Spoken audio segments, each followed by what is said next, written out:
The story begins on a day when there was a strong thunderstorm. A guy with a menacing expression sat on a throne and looked forward, straight at a girl who sat on the floor in front of him. With a chain around her neck, she turned to the master and asked if she could ask a question.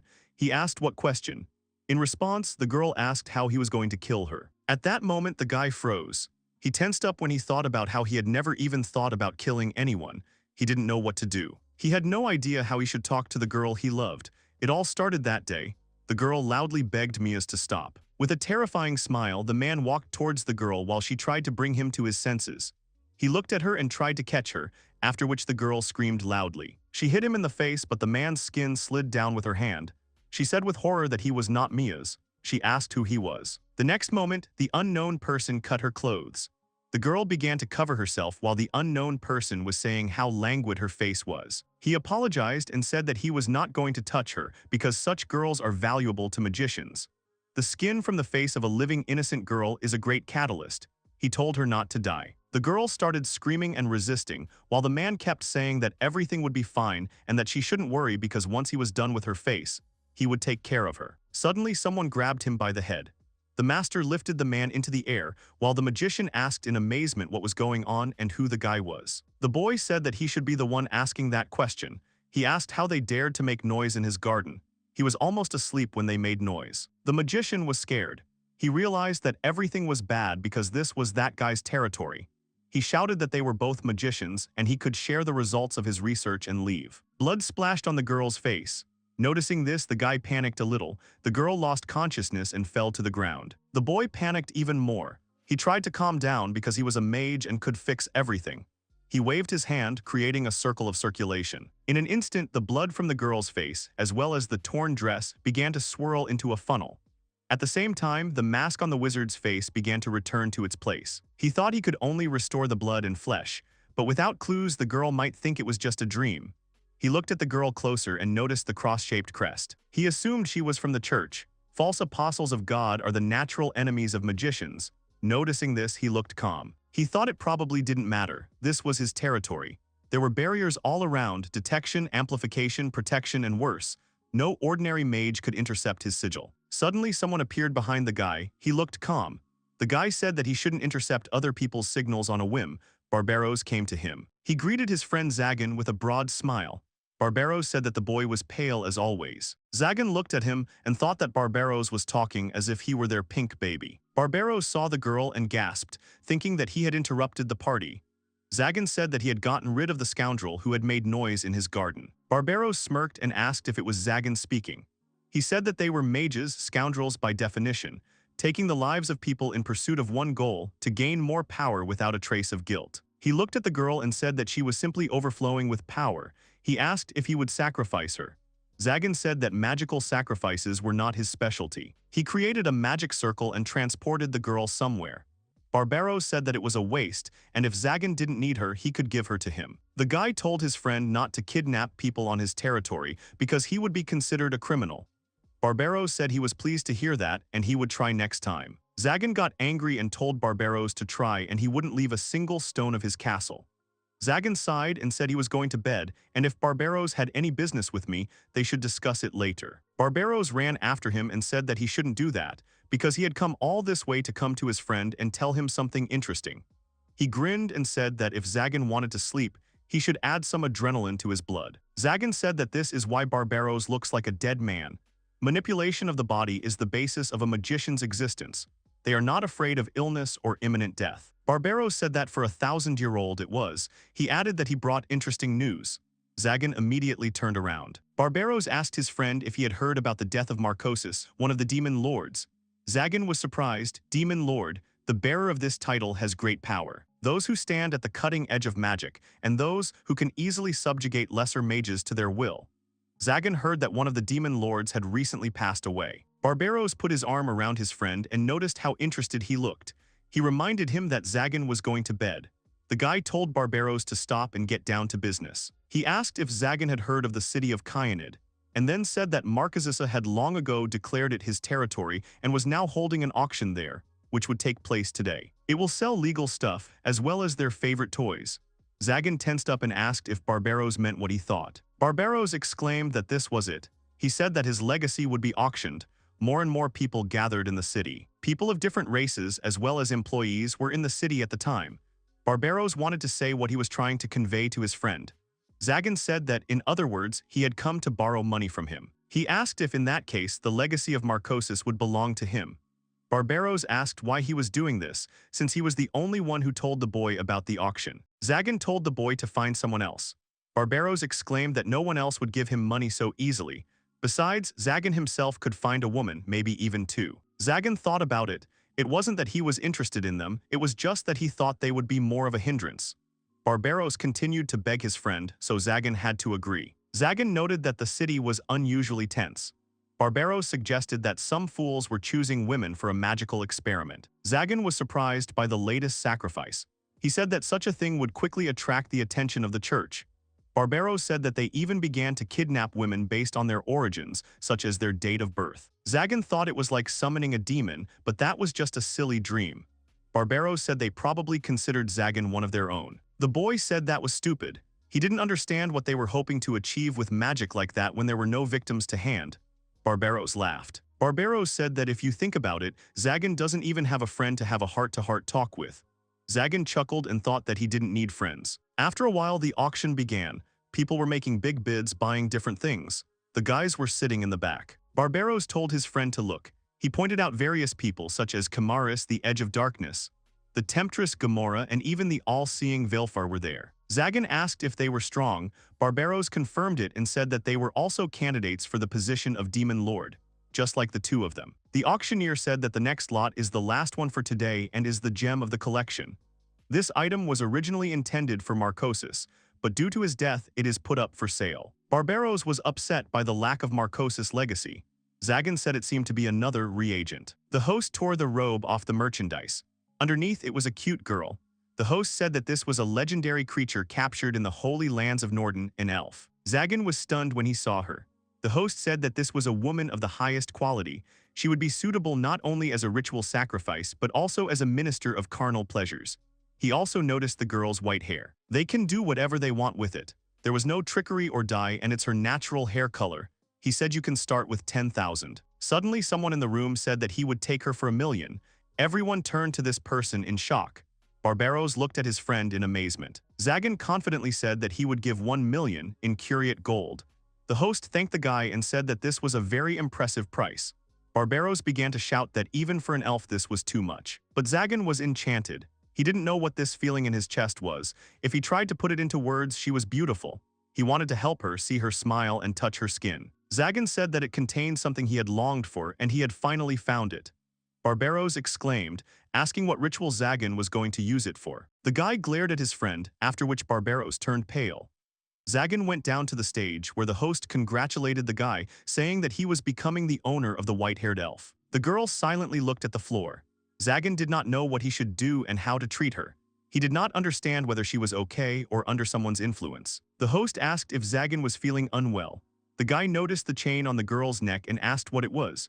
The host said that this collar seals her magical powers. There's a chance she'll escape if Zagan takes it off, so he needs to be careful.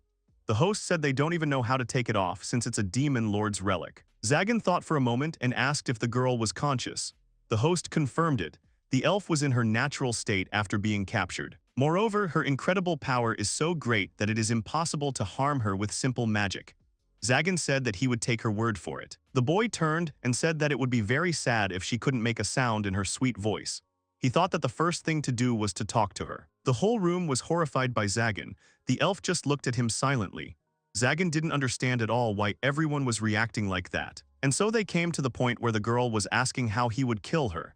She said that if she knew, then she could prepare properly. Zagan jumped up and said that he had no intention of taking her life, and vice versa, her death was not in his plans.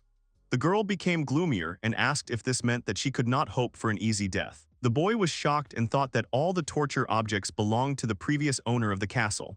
He sat back on the throne and introduced himself. He said that he was a magician, but such things were not his area of interest. He thought about what to say next. The girl apologized for the late introduction, then said that her name was Nephilia. Zagan thought that she had a beautiful name. He asked her what her last name was, but the girl didn't have one.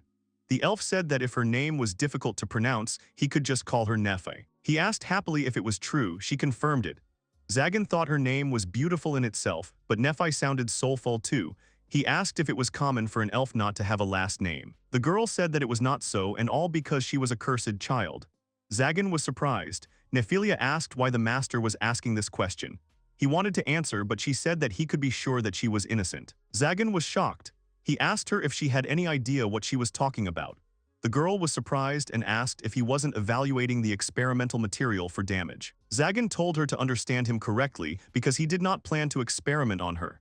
Nephilia asked why she was bought then. After a short silence, Zagan said that she was not supposed to know.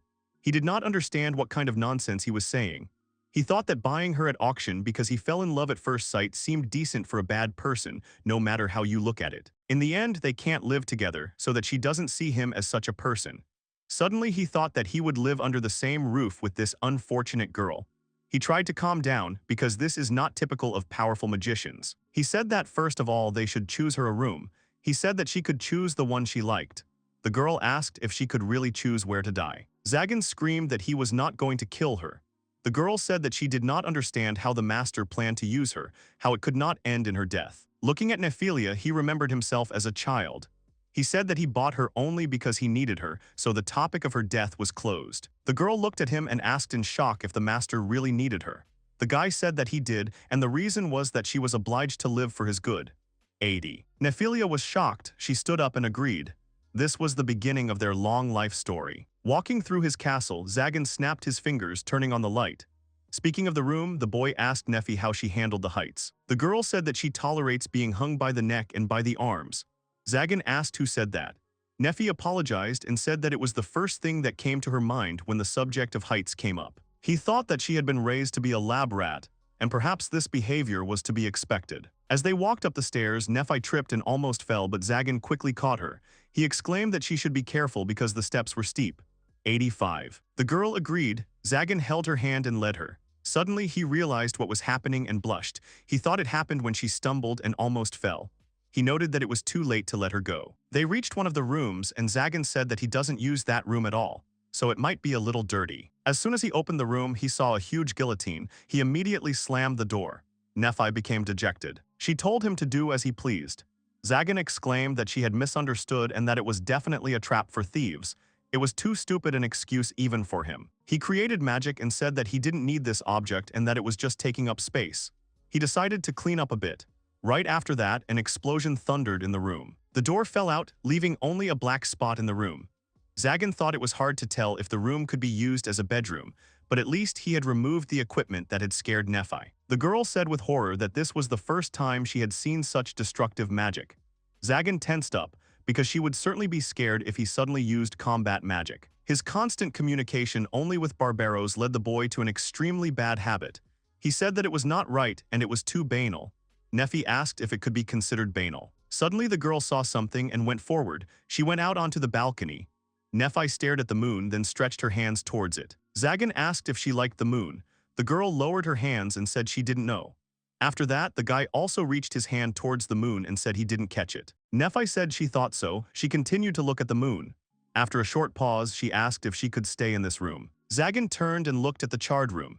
He asked if Nephi would be comfortable there since they could find a better room. The girl said that she liked it, because after all, this room was prepared for her by the master. Zagan agreed and said that the room was at Nephi's disposal. The girl thanked the master. Suddenly, Zagan was surprised. Nephi asked what was wrong.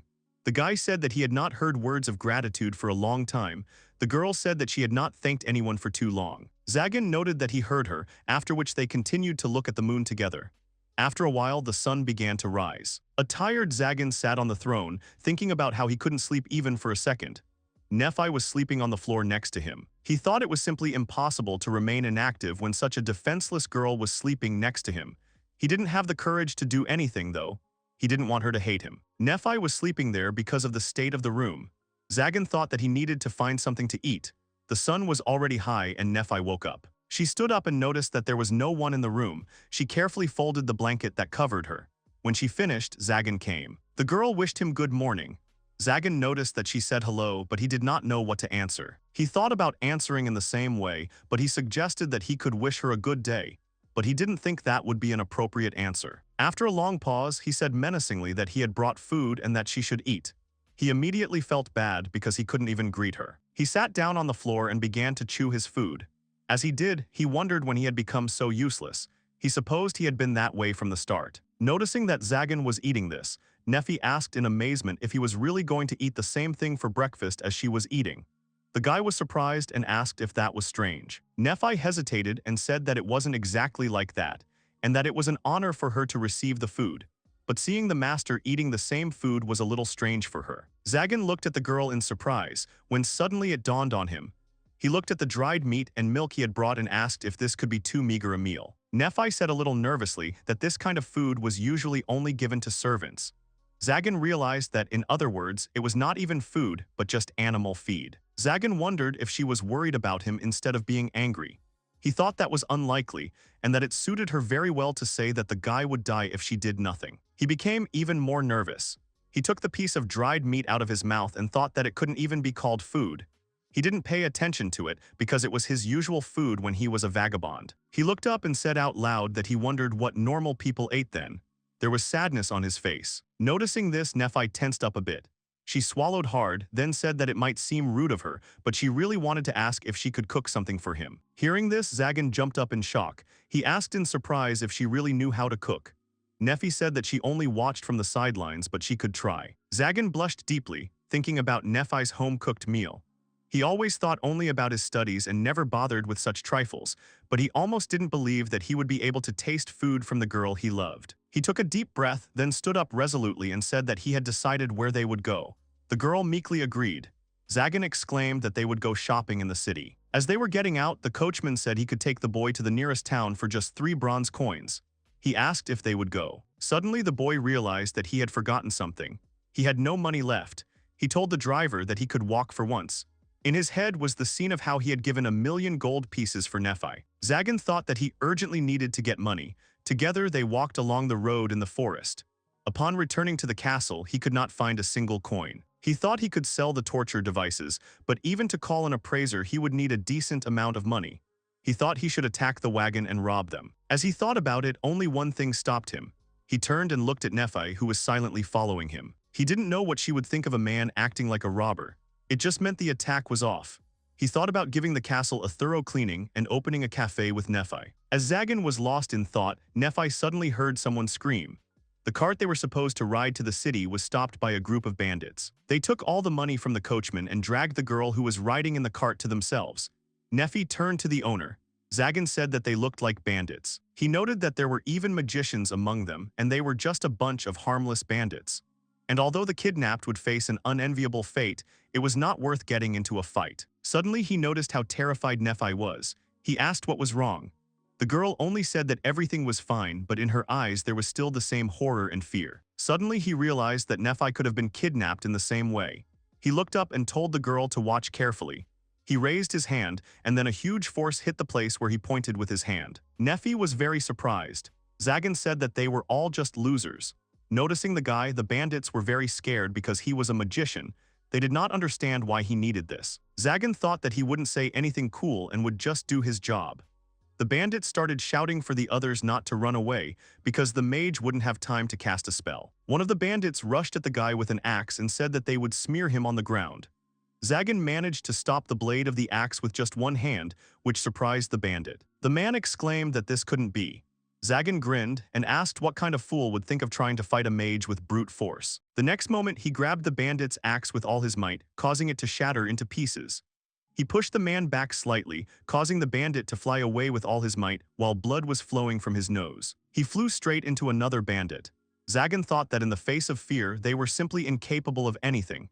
He wanted to show Nephi that such people were not worth fearing. He turned to the girl and told her to stay behind him. The Nephi were shocked by what had happened. The bandits began to shout that their leader had been crushed. They panicked and asked their master for help. The next moment, a man in a black cloak materialized out of thin air. He said that it was an amazing sight, a magician dispensing justice. Zagan realized that this was a mercenary mage. The wizard said that even this was included in his contract. He did not know who Zagan was, but he said that the boy would regret coming there. The next moment, an incredible magic circle flared up. The bandits began to scream because the flames of magic touched them too. Zagan merely noted that the mage had increased the size of his sigil with fire. He waved his hand and said that he didn't think there was any point in waiting for it to finish. The mage exclaimed that Zagan was not bad, but he was still one step behind. He tried to do something, but nothing worked. He panicked and asked why nothing worked. Zagan confidently walked forward and said that he had taken control of the sigil. He raised his finger and said that it was his now. The next moment, there was an explosion of incredible power. Everyone watched in horror as Zagan left no trace of the mercenary. The boy asked the bandits why they were waiting. He told them to attack because if they were robbing people, they should be prepared for retribution. The bandits screamed in fear and fell to the floor, shaking with fear. Zagan turned around and saw Nephi staring at him. He panicked, thinking he had made a mistake again. He cleared his throat and said that the bandits were harmless, like trash, and if you beat them up a little, they were actually quite cute. The girl asked if they could be called harmless after attacking peaceful people. Zagan was taken aback. The people who were nearby were briefly in a slight stupor, after which they all burst out laughing. They approached Zagan and said it was great. They were surprised that there were good magicians. The guy was shocked. The driver handed Zagan a bag of money and thanked the guy nicely, then asked if the magician would like to work as their bodyguard for the rest of their journey. He said that he would, of course, pay the guy. Zagan was a little taken aback. He was genuinely surprised that he could make money even this way. He realized that, in other words, if he could deal with a couple of scoundrels, the money would flow like a river. Suddenly, the boy realized something and stopped. It dawned on him that the main villains are usually the magicians. He thought that this was quite interesting. He had fought off bandits many times before, but this was the first time he had been thanked for it. People were milling around Nephi at this time. They asked if she was the guy's assistant, also saying that she was very beautiful and had a worthy companion. The boy assumed that they were not afraid of him only because Nephi was next to him. Together, they were sitting on the cart when Nephi suddenly turned to Zagan. The boy asked what happened. The girl looked into the cart and asked why he saved those people. Zagan came to his senses and said that he saved them by accident. In reality, he just wanted to show the girl that there was nothing to be afraid of. But he was excited by the thought that this was their chance to get closer. He thought that in order to find the key to her heart, he needed to say something like he wanted to protect her, or he just couldn't leave people in trouble. He smirked, then said with a stern expression that he just wanted to show the trash his place. The girl looked at Zagan silently. The ride continued in awkward silence. Zagan stared blankly at the sky, wondering why he was still saying such nonsense. Nephi just stared at Zagan in silence. The boys reached the city, where the driver told them with a smile that he would give them a ride again. The boys walked together through the streets of the market. Zagan thought that they needed to buy a lot of other things besides food, but he had no idea what the girl needed at all. The boys approached one of the shops, where Zagan said that Nephi could take whatever she needed. In response, the girl quietly said that she was quite satisfied with her hand-me-downs. The guy was shocked by this answer. He silently thought that if the girl doesn't know what will happen to her tomorrow, then she won't have any desires either. He turned back and saw Nephi curtsy. He remembered how she had almost fallen yesterday. At that very moment, he decided what he would do next. When Zagan entered one of the boutiques, a girl with wings on her back greeted him with a crooked smile and asked what kind of clothes he was looking for. Zagan immediately realized that he was not welcome there. He quietly asked the girl to pick out something suitable for Nephi. The girl was surprised. The consultant happily approached Nephi and noted how beautiful the girl was. The next moment, she saw a large collar on the girl's neck. At that moment, she understood everything and took a deep breath. She took Nephi and told Zagan that he could count on Manuel, that was her name. She told Nephi that she would show her everything. At this time, the frightened girl looked at her master. Manuela quickly took everything off Nephi. At this time, Zagan thought that everything happened as he feared. The collar attracted too much attention. He remembered the host saying that if he was taken down, there was a chance that Nephi would try to escape. He suddenly stopped talking. The very next moment, Manuela entered the room and asked what she would say about Nephi Zagan's outfit. The guy looked at the girl tiredly when he saw in shock a very revealing outfit. Nephi was very embarrassed. Zagan exclaimed in shock, asking what it was. Manuela happily asked the guy what he thought about it and then said that it was the perfect combination. Zagan loudly asked why and then asked if he hadn't asked for something to match. Manuela was surprised and said that she thought that this was what Zagan liked. The guy wondered who she thought he was. Zagan looked at Nephi when suddenly she became very confused. She blushed and asked him not to look at her. Zagan quickly told Manuela to pick out some regular, everyday clothes. The consultant said in disappointment that she had gotten such a model. Zagan exclaimed that she should quickly put the thing away from her hands. She was holding the underwear. Manuela took Nephi and started asking about different kinds of clothes, after which she laughingly said that it was just a joke. Zagan sighed heavily. After a while, Manuela brought out Nephi, who was dressed in a maid's dress. She asked Zagan what he thought of this outfit. Both the dress and the apron were made of silk. The boots were enchanted so that the fatigue would not be felt so much when walking. Zagan asked what Nephi thought. The girl said that any clothes would be fine for her. After this answer, the guy said that if she continued to talk like that, he would dress her in her previous outfit. Manuela's eyes lit up, but Nephi said that she agreed to this. They thanked Manuela for the outfit.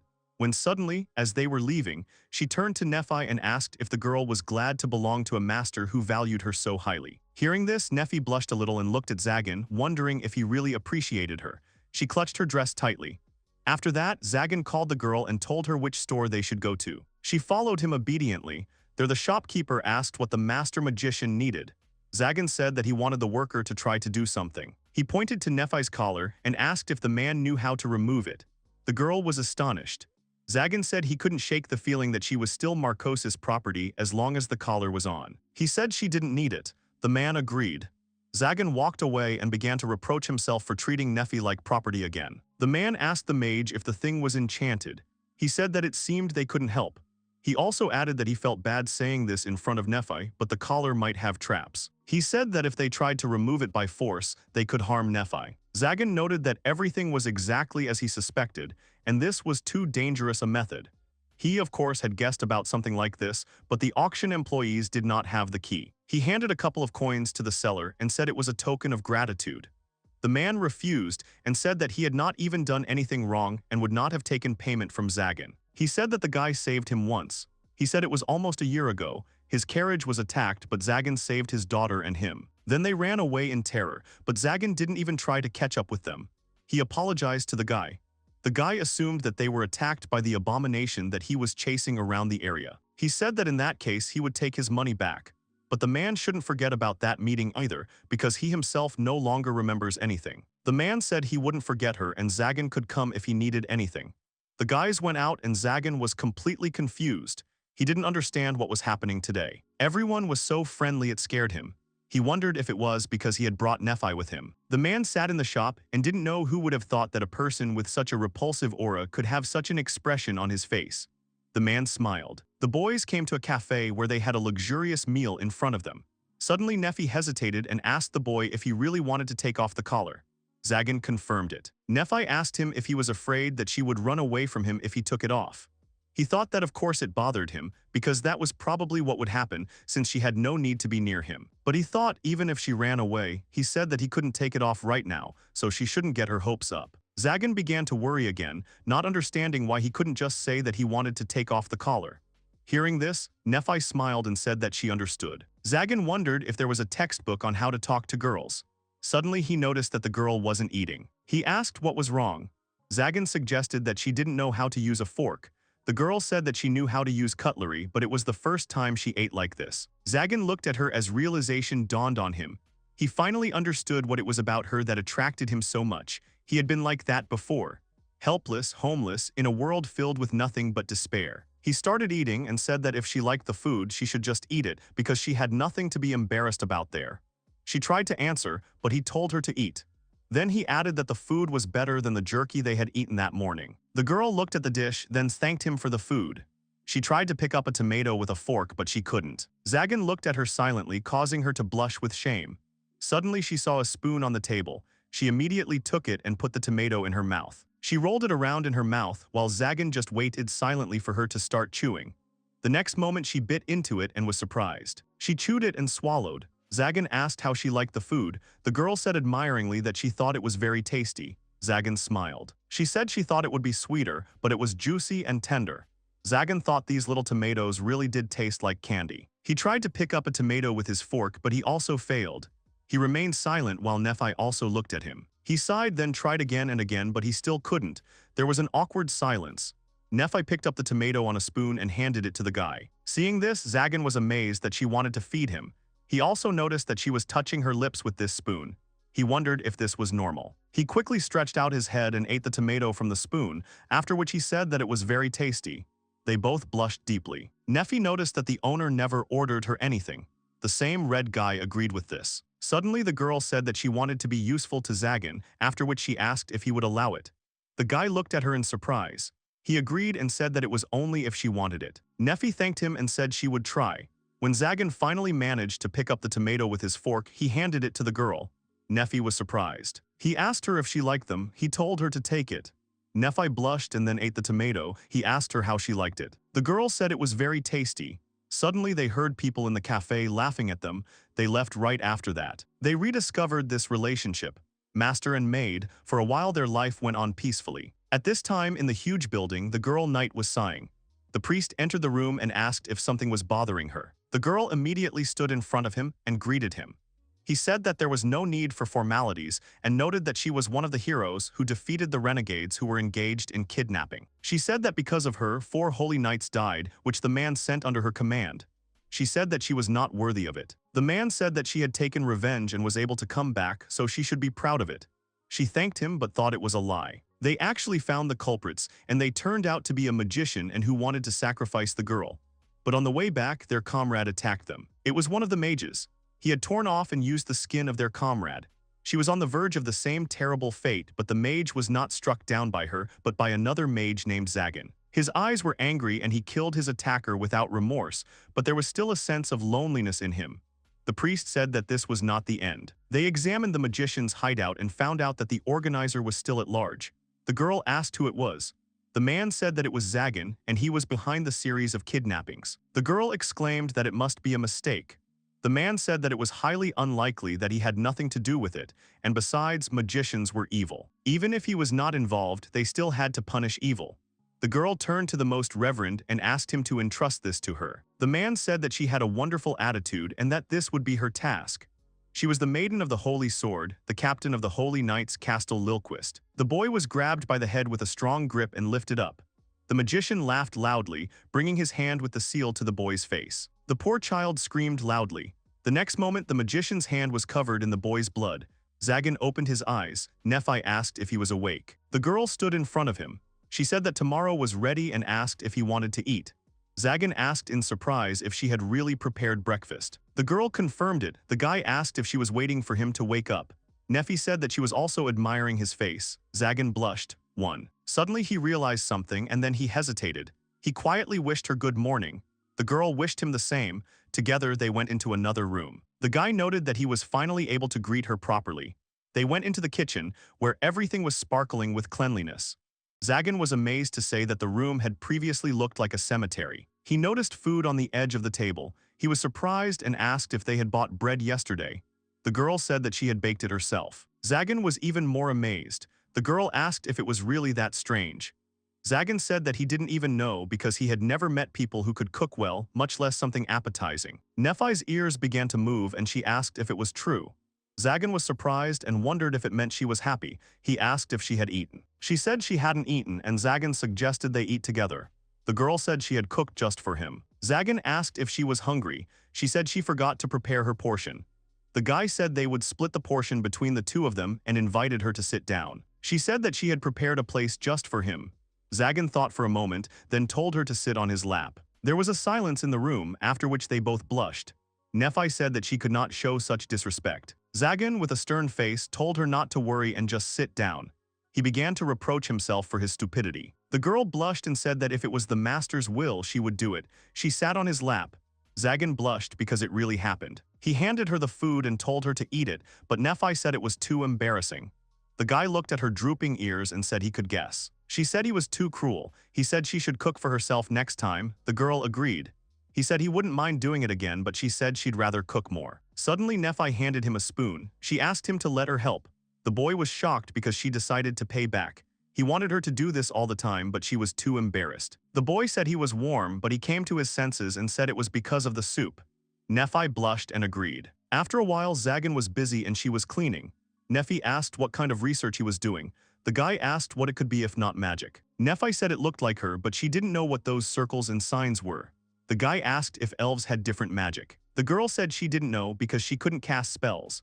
The guy was surprised because her mana reserves should be much higher than those of humans. He pointed to one of the symbols and said that they were concepts imbued with power. They were said to be old writings that sealed a pact between the devil and God. He didn't know if that was true. These symbols are the basis, the blueprint of magic, and they form the magic circle. Zagan's circle can generate lightning if enough mana is poured into it. Suddenly, a small crackle came from the circle. Nephi wondered if it was lightning. Zagan said that the magic of such a circle melts instantly. Therefore, it is necessary to frame it with additional symbols that will give it strength and prolong its time. After that, he created a strong lightning. He said that anyone can use the circle if they pour in mana. Therefore, precautions should be taken to prevent it from being intercepted. Otherwise, it can easily be used against him. The certified magic circle is called a sigil, and the frame is a chain. He asked her what she didn't understand. She said the guy had added a chain to the outside, and then asked if she could add it to the inner circle. He said that she was right. It could be done in theory, but not in practice. Her suggestion was to add a new circle to an existing sigil. This disrupts the circulation of mana inside, and magic will either not work or will be unpredictable. But magic is a controlled flow of mana, so this is possible in theory. She asked if it would be possible to take control of the spell in action. He confirmed this and said that if the mage was capable of this, he would become invulnerable to magic. Any magic will only become a source of power. Such a magician will be the strongest. He said that the theory remains a theory, and if it were possible, there would be less trouble. Also, no one has taken up the study of this issue properly. Mages are only interested in the limits of magic and resurrection. They are not warlike like knights and mercenaries. Discussion of the guise is exactly the methods of battle, and can only be used to take away the work of other magicians.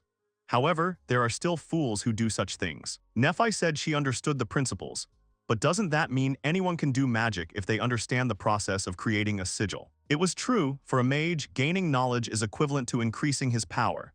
That's why they protect their research in different ways. He told Nephi to be careful and not to touch anything. He added that he was joking because he had already made the traps not react to her. Nephi said he was stupid. He asked why she was happy. Nephi asked how he knew. He thought her ears were showing everything. The girl said that it was the first time she had spoken to him for so long. Zagan thought that was true, and he always answered her in monosyllables. He said that magic was the only thing he had, and he was happy to talk about it. The girl asked why he wanted to become stronger and what he was stubbornly striving for. Zagan thought about what he wanted. Nephi apologized for the tactless question. Zagan said that everything was fine and he had never thought about it. If he had to give a reason, it was that he wanted to survive. She was surprised. Zagan said that when he was little he had nothing and stole to live. But one day he was caught by a magician. Children are also used in sacrifices, and the magician tried to kill him, but Zagan fought back. Then he realized that he needed strength to live, so he wanted to become stronger. His goal was immortality and eternal youth. Nephi said she couldn't be that strong. Zagan wanted to offer her something about magic when he suddenly felt something. There were people at the castle's threshold. He said they had guests and he would meet them and she should cook dinner. He told her to cook for both because they would not be staying long. The knights were shocked that the main culprit was there. They walked in circles.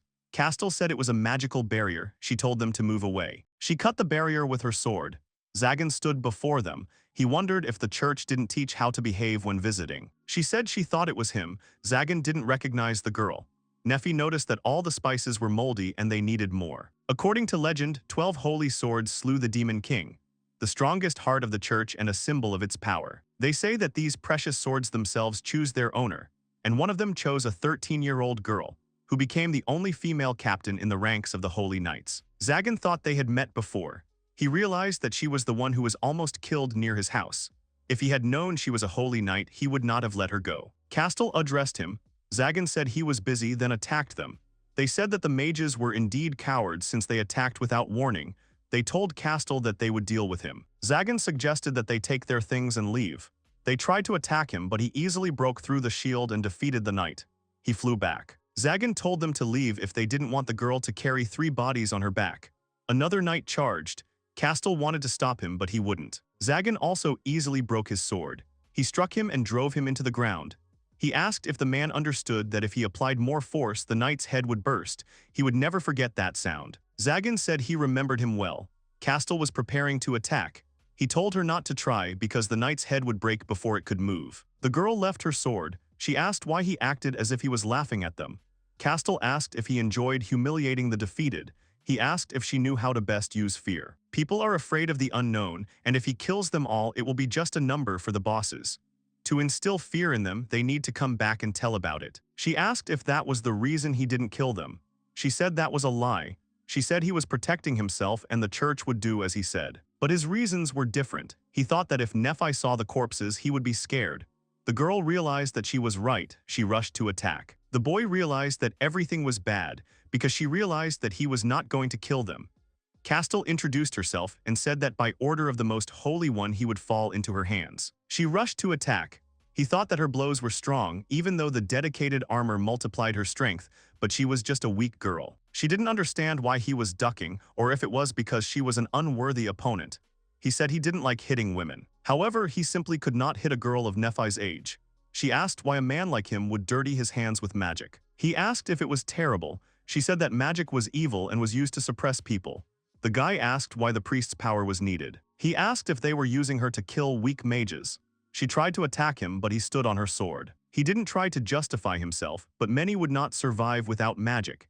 He asked if she was trying to get rid of such people, then could she call herself a righteous man of justice? The girl drooped. He didn't want to see her like that because it was harder to attack.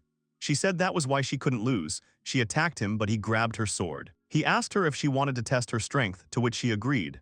Suddenly, she spun her sword and threw Zagan aside. He noticed that she still had something left. The magic was healing him more slowly. It was the holy sword's affect. She attacked him again. He had no choice but to kill her. She asked him if he could pretend she had killed him. The guy was shocked. She said the church wouldn't stop until he was dead. If she loses, they will send a stronger knight. He should pretend that she killed him and leave the path of the magician and live as a normal person. This was not what he expected to hear from the knight. She said that he did not kill her subordinates, and despite his words, there was condescension in his eyes. She said that she did not forget that he saved her. It was all she could do to help. He thought that she had made a difficult choice. If a holy knight defended a mage, he would be branded a traitor. A terrible fate would await him. She wasn't so stupid as not to understand that, but Zagan couldn't do that. Anyone connected to the mage was branded and would die. If he escaped, they would get Nephi. He didn't know what to do. Suddenly, Nephi ran out. He shouted for her not to come near. One of the wounded knights tried to kill the girl and pointed a weapon at her. Zagan quickly moved and took the hit instead. Nephi was scared. He said it was okay. He was about to kill the knight when he felt strong waves. Sprouts began to rise from the ground. An angry Nephi said that they dared to harm the owner. Zagan didn't understand what was happening. The sprouts were growing and grabbing the knights, squeezing and killing them. The boy caught Nephi and told her to stop. The girl froze. Castle was shocked. Zagan wondered if this was Nephi's power. In the house, she was treating his hand. The holy knights retreated. Castle apologized because they shouldn't have let outsiders interfere. He was surprised that she apologized in such a situation. Zagan said he didn't think Nephi could use magic. The girl said it wasn't magic. The boy asked what it was. To her silence, he said it didn't matter because he didn't care how strong she was. Noticing the girl's dejected expression, he thought it sounded like he didn't care. He said she was Nephi and always would be, no matter what power she had. He was glad he could say that. The girl thanked him. He asked if she was scared. She was surprised that he asked her that. She asked if she scared him. The guy didn't understand how she could scare him. He said that he had never seen such power before and he was curious. She was amazed that this was all. She hesitated and said that this power was called witchcraft. He was surprised that it existed. Unlike magic, built on logic and clear principles, witchcraft is embodied from the desires of the sorcerer. Almost unlimited power, a miracle beyond understanding. Zagan asked if all elves could use it. It wasn't. Nephi could because she was a cursed child. No one should have such power and she should never have been born. So when the humans attacked them, she was ordered to protect the village. They said she owed them for letting her live. When she heard that, something clicked in her head and she didn't fight back and the men caught her. The villagers fled in panic. Most were killed and she had heard that elves could be useful even in death. As she watched, she thought they deserved it. She asked if it wasn't terrible. She heard them cursing her before they died, but she was glad. It was their turn to suffer. Afterwards, she realized what she had done. She stood there and watched them die with a cold-blooded smile. She apologized to Zagan and asked if he found her disgusting. He didn't understand why she should be disgusted by him. She tried to answer something, but Zagan said that in her place, he would have killed the villagers along with the attackers. He said she didn't understand something. She thought witchcraft was bad, but power itself is neither good nor bad. Labels are given by people themselves. She said she had done something unforgivable. He asked who wouldn't forgive her. Nephi wanted to say about the villagers, but Zagan said they were dead and she should forget about them because they no longer had the strength to complain. If she is strong, then she should live and use her strength. Otherwise, she will insult the memory of those who died because they were weak. She asked if she could have such strength. He asked if it was bad to have this power and if the desire to become stronger was evil. The girl hesitated. He smiled and said that he too was called evil incarnate. Nephi was genuinely shocked. Zagan said that he had once saved a young girl from bandits. He told her that it was natural for the weak to die, and if she didn't want that, she needed to become stronger. She was just asking if the weak didn't deserve to live. She was asking if he enjoyed showing off his strength that much. At that moment, he regretted saving her. Pity and kindness are poison that corrupt people, and the girl was already under its influence. She was weak, and the strong will always take advantage of weakness. But he did not want to become like her, and therefore he became stronger. To hope that in the hour of need someone will come to his aid is a mistake. If a child, abandoned even by his parents, hopes for others, he has learned nothing. That is why he wanted it so badly. In the end, he realized that you can't trust anyone. And although the feeling of loneliness tormented him, he did not attach any importance to it. He knew that he could only believe in his own strength, and that was enough for survival. And even though he said this, he was at a loss when Nephi became sad. Someday this contradiction would finish him off, and yet, even if it meant sacrificing his old life, he would not leave her. He told her not to make that face because he needed her. Nephi asked if she could stay with him. The guy agreed and said that she cooks deliciously, and he can no longer imagine his life without her. Nephi burst into tears and Zagan hugged her. She cried for a long time until she calmed down. Later, she said that it was terribly embarrassing for him to see her like that. He said it wasn't bad because it was the first time she had talked to him for so long. She scolded him. She asked if his arm hurt. The guy said no more. She took off the bandage and there was no trace of the wounds on her hand.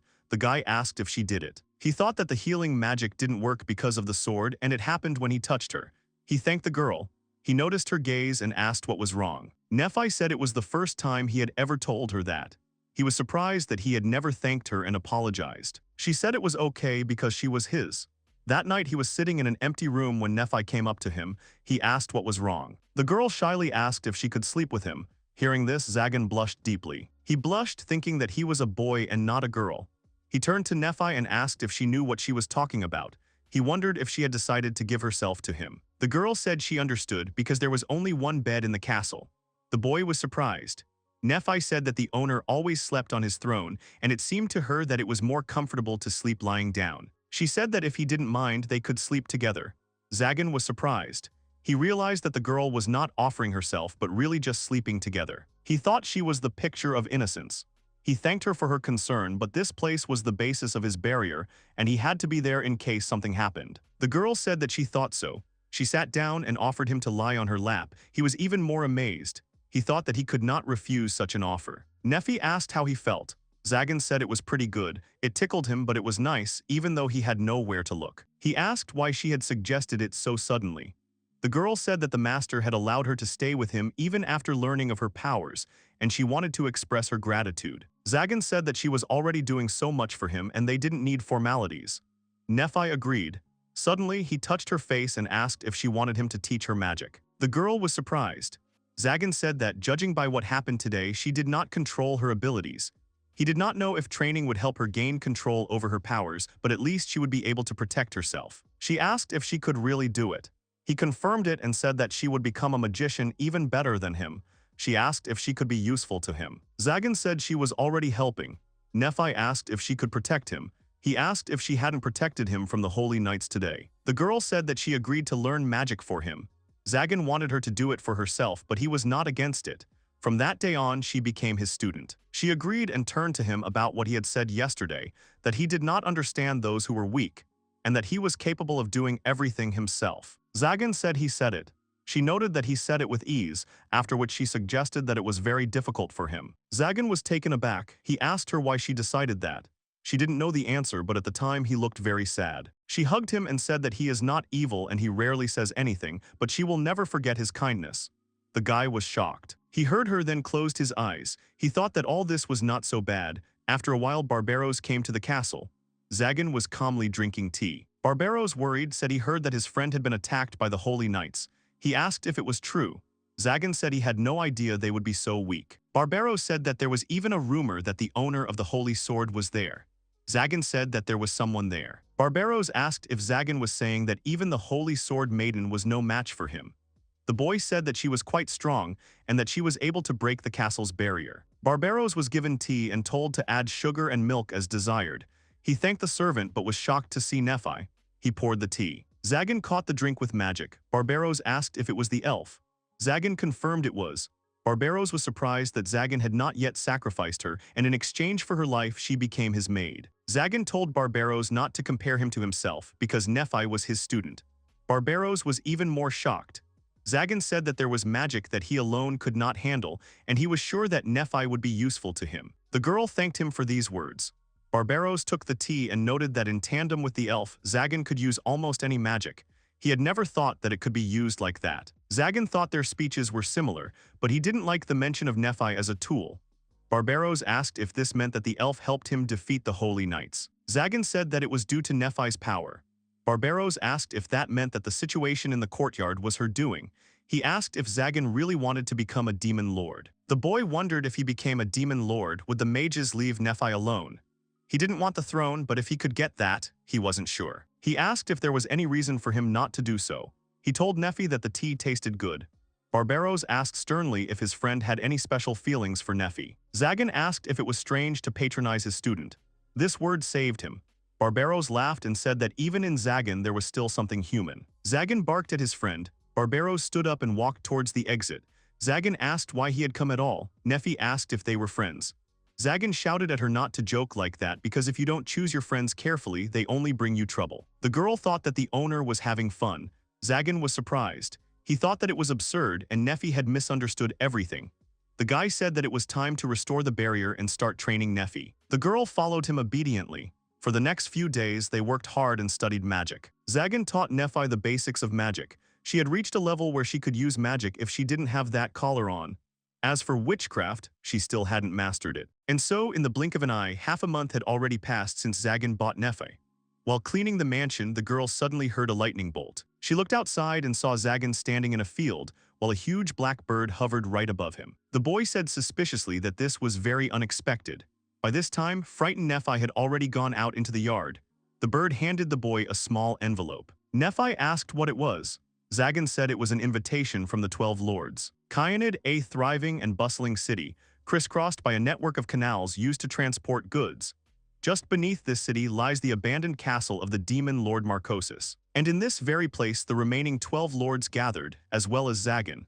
The guy did not understand what they wanted from him. One of the lords noted that this was Zagan. The boy felt a chill on his back. The man said that he had heard that Zagan was young, but the boy was almost a child. They were curious because Zagan could be the youngest among them. Zagan felt like a frog with a snake staring at him. It felt like he had already been eaten. The boy realized what the pinnacle of the magical society was, the demon lords. He grinned. The boy asked if they had called him just to watch. He said that if he had satisfied their curiosity, he would probably go back to his business. The lords laughed at the boy's harsh speech in such a place. It was impudent.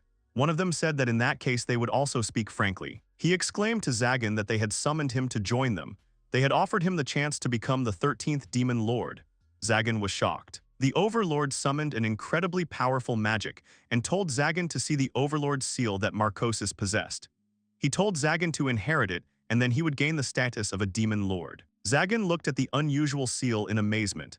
He thought that it contained a monstrous concentration of mana, and he was surprised that they were offering it to him. He thought that demon lord was just a title, but such power was emanating from everyone present at the meeting. He suddenly realized that a mere mage would not stand a chance against lords who possessed such power. Suddenly, one of them, still smiling, asked if something was wrong and Zagan wanted to refuse.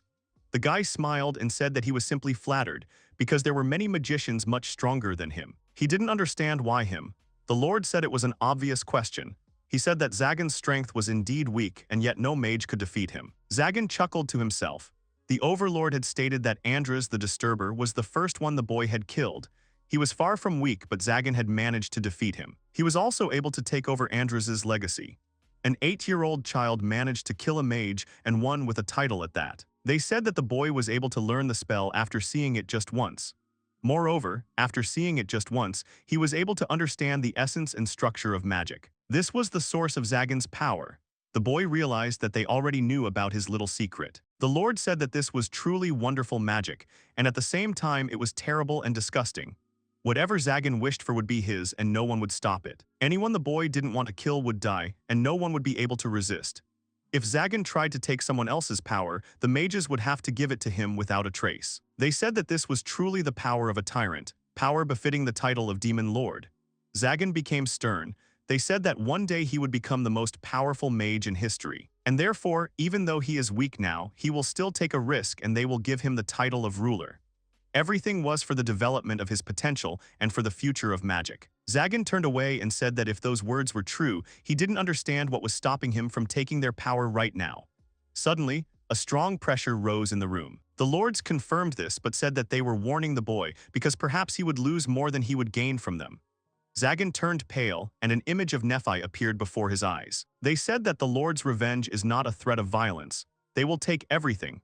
His property, his loved ones, even his name. They will destroy his very existence. This was what awaited Zagan. This was what he had to be prepared to go against. Peace and tranquility would become a dream, and above him would be an abyss beyond the capabilities of magic. This is the world he is about to enter. Zagan turned even paler. He thought it was too late. When he became a mage, or even before, when he had to become a mage because there was no other choice. Even then he had lost hope for a quiet life. For a magician there are only two paths, to reach the top or to rot on the road to it, and he had been walking along it for a long time. He introduced Nephi again. He didn't know if he could pull her into this world with him. The Lord said they were waiting for the boy's answer. Zagan said there was something else he needed, and his answer depended on whether he got it. The Overlord agreed and said Zagan was free to do whatever he wanted with it. The boy extended his hand and said that in that case he accepted their offer and he would become the Demon Lord. Suddenly, a concentrated energy reached out to him. The Lord said that they should welcome their new comrade, the mage Zagan. They would bestow upon him a title, and from now on he would have a new rank. At this time, Nephi was cleaning the castle when she suddenly heard someone return. She immediately came out and greeted the owner happily, saying that she had cooked lamb stew today. Suddenly the girl began to worry. She saw that Zagan was too serious. The tense girl asked him if something was wrong. Zagan thought that his fate was sealed from the very beginning. But Nephi was just a random ray of light that looked into this world. Zagan said in a heavy voice that he had become a demon lord. Nephi looked at him in confusion. Zagan raised his hand and showed the mark. He said that he had become the ruler of all magicians, the one everyone else followed. He had climbed to the top of magic. Nephi admired and congratulated the boy on this. Zagan also said that he had inherited the title of Lord, and with it, he had received all of Marcosis's legacy. Suddenly, he picked up a small key. He quickly brought it to Nephi's neck and twisted it. In an instant, the magic circle on Nephi's collar cracked, and Zagan said that he was removing these shackles from her. Nephi looked down at her neck, where there was nothing now, in shock. She looked at Zagan and tried to formulate her question. Suddenly Zagan said that the Lord no longer needed her help, and from now on she was free. After these words he said goodbye to her. Nephi turned pale from shock. Nephi was sitting on one of the steps outside, staring into space. Suddenly she looked up and tried to figure out what she was doing there. There were ruined buildings all around her. She remembered that she had just recently cooked dinner. She had made the lamb stew that her master had liked so much. She stood up and thought that she should go back quickly. Suddenly she heard a sound. She turned around and saw her collar on the ground. Nephi turned pale. At that very moment she remembered what had happened earlier. She picked up the collar and said that her master had thrown her out. She remembered him telling her that she needed to live for him, all the times he cared about her. When he gave her a room and asked if she was okay. In her head were the words that he needed her. Nephi lowered her head and thought that even now she could not cry. Even though Zagan said he would be there for her, he left her. She sat down again and drooped. Suddenly someone came up to her and asked if she was okay. It was Castle. Suddenly the girl realized that it was Nephi who was with Zagan. Nephi looked up and realized that the Holy Knight was standing right in front of her. She stood up and walked a little unsteadily towards Castle. She smiled coldly and asked if Castle had come to kill her. Castle was confused. Nephi started walking towards her. She asked the Holy Knight to behead her or kill her in any way. Castle started screaming that Nephi had misunderstood and she didn't want to kill anyone. Nephi came closer and asked if the Holy Knights hunted mages. She said that she was a mage's apprentice. Castle panicked and screamed under the pressure of the elf. Suddenly, passers-by began to notice what was happening. They recognized the elf as little Nephi. They thought that a holy knight was pestering her. They said that it was probably because she served a mage. Nephi asked what was wrong. She asked if it wasn't a knight's duty to execute anyone involved with magic. Castle screamed at Nephi to stop talking like she was a murderer. Nephi asked if this was true. Castle exclaimed that it was a lie. Suddenly Manuela jumped up in front of the holy knight and ordered her to stop. Nephi was surprised. Manuela asked what Castle was doing. She didn't understand since when holy knights were allowed to torment little girls. She asked if Castle had no conscience at all. The girl started to say that this was not so and tried to justify herself, but passers-by joined in. They shouted that it was not because Nephi often shops there, but because she is a kind-hearted girl. They said that even Nephi's face turned pale, and all because of this villainess. Nephi looked at it silently, not knowing what to say. Castle couldn't say anything either. The crowd was shouting at her to go away. They were saying that she was a monster and not to come back. On her knees, Castle tried to say something to the angry crowd. Suddenly, Nephi intervened and said that the knight had done nothing to her. The crowd froze. They asked why Nephi was so pale. Castle, who was sitting on the floor, couldn't take it anymore and started shaking. She started crying loudly and reminded that she had already said that she just thought Nephi needed help and she wanted to help her. Manuela felt awkward as Castle cried nonstop. After a while, they stopped at a tavern where Castle apologized for such an unsightly behavior. There was silence. Manuela asked if she really hadn't done anything to Nephi. Castle asked how many times she could repeat that. The girl asked if Castle had done anything before. The girl said she was doing her duty. Manuela said Castle was using duty to hurt people. Castle started crying again. Nephi said it was okay because everything worked out. Manuela asked if that was true. Nephi said that the master had been hurt by another man and he had learned his lesson. Castle remembered that the man was now afraid of trees. Manuela asked what Castle did then and if she carried things. Nephi said she carried the others when they retreated. Castle screamed that it was not true. She was the Maiden of the Holy Sword, one of the 12 commanders of the Holy Knights. She did not understand how she could be described like that. Nephi asked if she had lied about something. Castle hesitated. Nephi was surprised that she was so timid because during the mission she seemed very brave. Soup was placed in front of Nephi. The girl said that she could not accept it and she did not have money. Manuela said she was treating the girl. She also added that Castle was paying for herself. Nephi tried the soup and thought it was so similar to what she had cooked for her master. It was lamb stew. Suddenly, Nephi started crying. The girls looked at her in surprise and started asking if she was okay. Castle didn't understand if she had done something wrong. Nephi wondered why the owner did this. She began to cry loudly. Manuela hugged Nephi. She said that Nephi could cry in her sister's vest as much as she wanted. She also hugged Castle. After a while, Nephi told her what had happened. The girls asked if he had really sent her away after that and not even explained anything. Castle said she thought he was a decent man, but he was just using her. Nephi said the master was not like that. Castle said she shouldn't be angry. Nephi said she wasn't angry. The emotionless face scared Castle. Manuela asked if it was possible that he had changed somehow.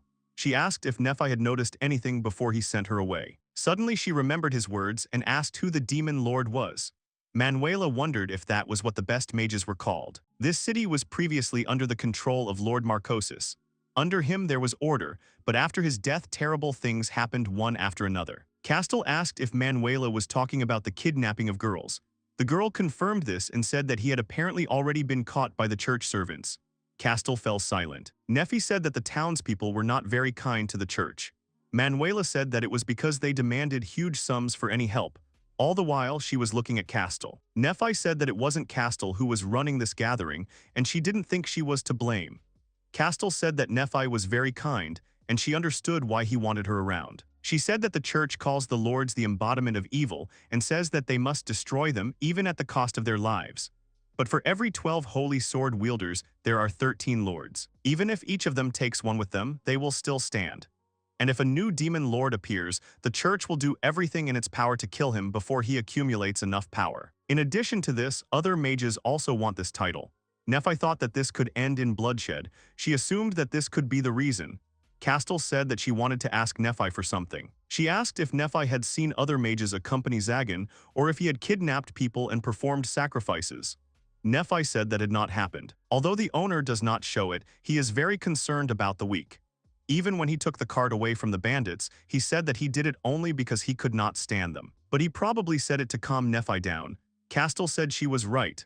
Like Nephi said, when they fought, he didn't fight with all his strength because she was a woman. She was ashamed to admit it. Manuela laughed and asked if the maiden had really fallen in love. Castle blushed and asked what nonsense, since that was not what she was getting at. She said that when they first met, he looked like a man who needed help. Nephi was surprised. Castle said that even if he doesn't admit it himself and tries to hide his feelings, he is looking for reciprocity and warmth. She couldn't describe it, but Nephi understood everything. It was when he talked about the past. Nephi noticed that she was not the only one who understood his feelings. She felt jealous, but she was glad. The master really was as she knew him. He would not throw her out because she was useless. She said she wanted to go back to him. Manuela panicked. Nephi said the master was strong and would not lose, but that did not mean he could not be hurt. No one should be left alone for long. She wanted to be his support and support. Castle said she would help as much as she could. Nephi asked if she wanted to fight him.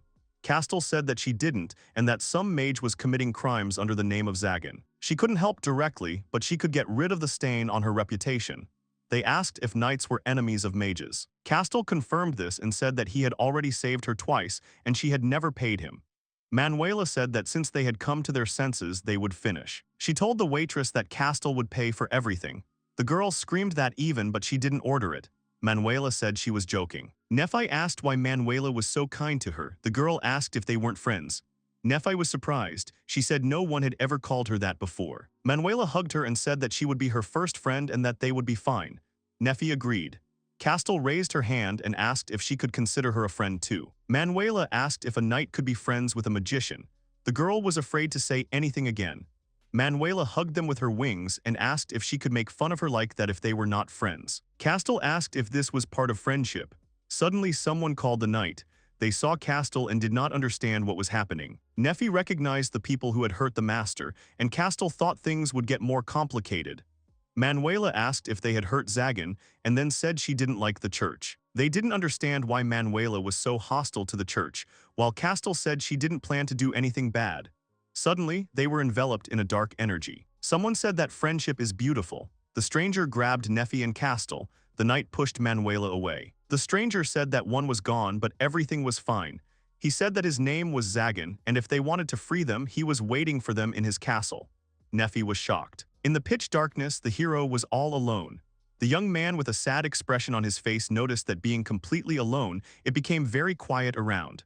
The hero silently looked at the night sky. One of the Azure Sky Knights he had defeated groaned. One of the three fallen warriors lying on the magic circle expressed his dissatisfaction with their defeat. Another warrior expressed surprise at how easily the young man had defeated the three Azure Sky Knights. The hero silently turned towards his fallen enemies. The young man looked at his exhausted enemies with disdain and said that they had suddenly attacked him and then fallen into a trap, without him even having to do anything. The young man remembered that Nephi had set all these traps. Remembering this fragment, the young man thought. The hero clenched his fist furiously. He reminded himself that he had met Nephi only half a month ago. When this fuss died down, no one would think that they were somehow connected. He remembered that the people of Kyanid were kind to Nephi. There, away from the mages and the church, she could live in peace. He had a picture in his head of the people of Kyanid encouraging and caring for Nephi. The young man turned and set off. Behind him, on the ground, lay one of the knights who clearly wanted to do something. The warrior grabbed the hero by the leg and frantically asked him to stop. The hero looked at the fallen warrior. The Knight of the Azure Sky said that they did not care what happened to them and asked the young man to spare Madame Chastel. 7. Tears appeared in the knight's eyes, and he added that his mistress was so sure that he was not behind the kidnappings that she contradicted the cardinal himself in trying to find the culprit. He tearfully asked him to let her go. The young man looked at the knight in bewilderment and asked the name Chastel. He asked the knight in bewilderment what he was talking about. Suddenly, a cry was heard addressing the young man. A winged woman fell from the sky and landed on the back of the knight's head. Her appearance slightly surprised the young man. The knight was clearly unhappy that the woman landed painfully on his head. The warrior angrily asked the woman what she was doing, addressing her as if she were a bird. The woman angrily reminded the knights that the young man was not the culprit. The bickering of this couple was annoying the hero. He noticed to himself how annoying they were. He began to cast some kind of spell and thought about driving them out. The woman suddenly turned towards the hero and asked him for help. The woman told the young man that Nephi and Chastel had been kidnapped. Her words greatly surprised the magician. She also added that she tried to hide their acquaintance and assumed that it was too late. The woman grabbed the hero by the cloak and asked him once again to save the girls. The young man looked confused. The hero fell into despair. He understood that he could not simply close his eyes to this, but if this happened, the church would not leave her alone. The hero realized that he could not simply rush to save her. He needed to figure out how to do it unnoticed. The woman aggressively asked the hero why he was so slow. Her words stunned the young man. The winged maiden said that Nephi was going to return to him. Her words greatly surprised the magician. The woman screamed that Nephi wanted to be with the young man, to be his support. She added that no matter how many times he kicked her out, she would always come back. After her words, the girl became very angry. Tears appeared in her eyes. She asked the young man if mages were really so insensitive that he didn't care about her. She slammed her fists on the hero's chest and angrily asked why the hell he was so kind to her. The young man felt pain. The hero realized that this pain was much more painful than any wound he had. He saw a tearful and very upset winged girl in front of him. The young man wondered if Nephi wanted to come back to him after everything he had told her. Remembering the old days with Nephi, the hero realized that he already knew that despite her ears giving her away, Nephi had special feelings for such a vile villain as he. The magician lowered his head in disappointment. The young man thanked the girl because her words brought him to his senses. The girl with wings was very surprised by his words. After that, the hero confirmed her words and agreed that the mages are a rabble. He added that they only think about themselves, the rest are nothing more than tools for them. He completed his speech by saying that the mages can take their lives without blinking an eye. The young man clenched his fist and said that they, magicians, should think only about their own benefit. The hero turned around in an epic manner and added that Nephi belonged to him and the idiot who touched her would be punished. He added that he would have to get his hands dirty, but mages were sinful creatures anyway. If he had to use the power and authority of the Lord to protect her, then so be it. His words struck the winged maiden. After these words, the magician conjured a large magic circle on the ground. He turned to the girl arrogantly and said that he would save Nephi. The hero asked the girl if she would go with him. The girl confidently answered that she would go with him because Nephi was her friend. The young man was a little happy about her words. 3 knights grabbed the young man and asked him to take them with him and take them to Madame Chastel. Their actions greatly surprised the magician and the winged maiden. The young man agreed to take them with him, but only if they took their dirty hands off him. The woman noted with confusion that the girls had been kidnapped by some shadow and she didn't even know where they were. The magician calmly replied that there was nothing to worry about. The young man added that he knew who was behind it. After this, he added that magicians are indeed incorrigible. Meanwhile, in the cave, the kidnapped girls were chained to the wall. Nephi looked rather exhausted. Chastel turned sharply towards the girl and asked her how she felt. Nephi realized that she was handcuffed. Looking at the shackles, she realized that there was a magic-suppressing power in these chains. She grabbed her collar with her hands and noticed that the power in this collar was not as sophisticated as the one she had before, but it was still not strong enough. Looking at the chains that bound her, she tried to use magic, but it didn't work. After that, a knock was heard from the other end of the cave, which immediately caught the girl's attention. A stomping sound came from the dark corridor. The stranger's footsteps alerted the girls. Nephi looked contemptuously at the person who came out of the dark part of the cave and said that she thought he was a friend of the owner. Mr. Barbaros stood arrogantly in front of the girls. He was surprised by the girls' words. He replied that he would never have thought that someone would think of something like that when they saw a couple of magicians. The villain quickly grabbed Nephi by the neck and pulled him towards himself. He looked haughtily at the angry Nephi and asked if she had ever heard of Andras the troublemaker.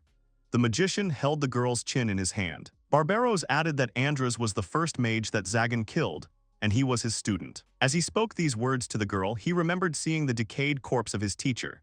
His words shocked the girl. Barbaros smiled slyly and hoped that the girl would not misunderstand him.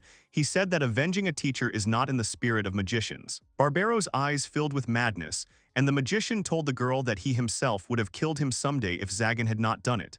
The magician let the girl go. After that, Barbaros added that the castle that Zagan now owned, the money he bought her with, and even his knowledge, all of this was supposed to be his.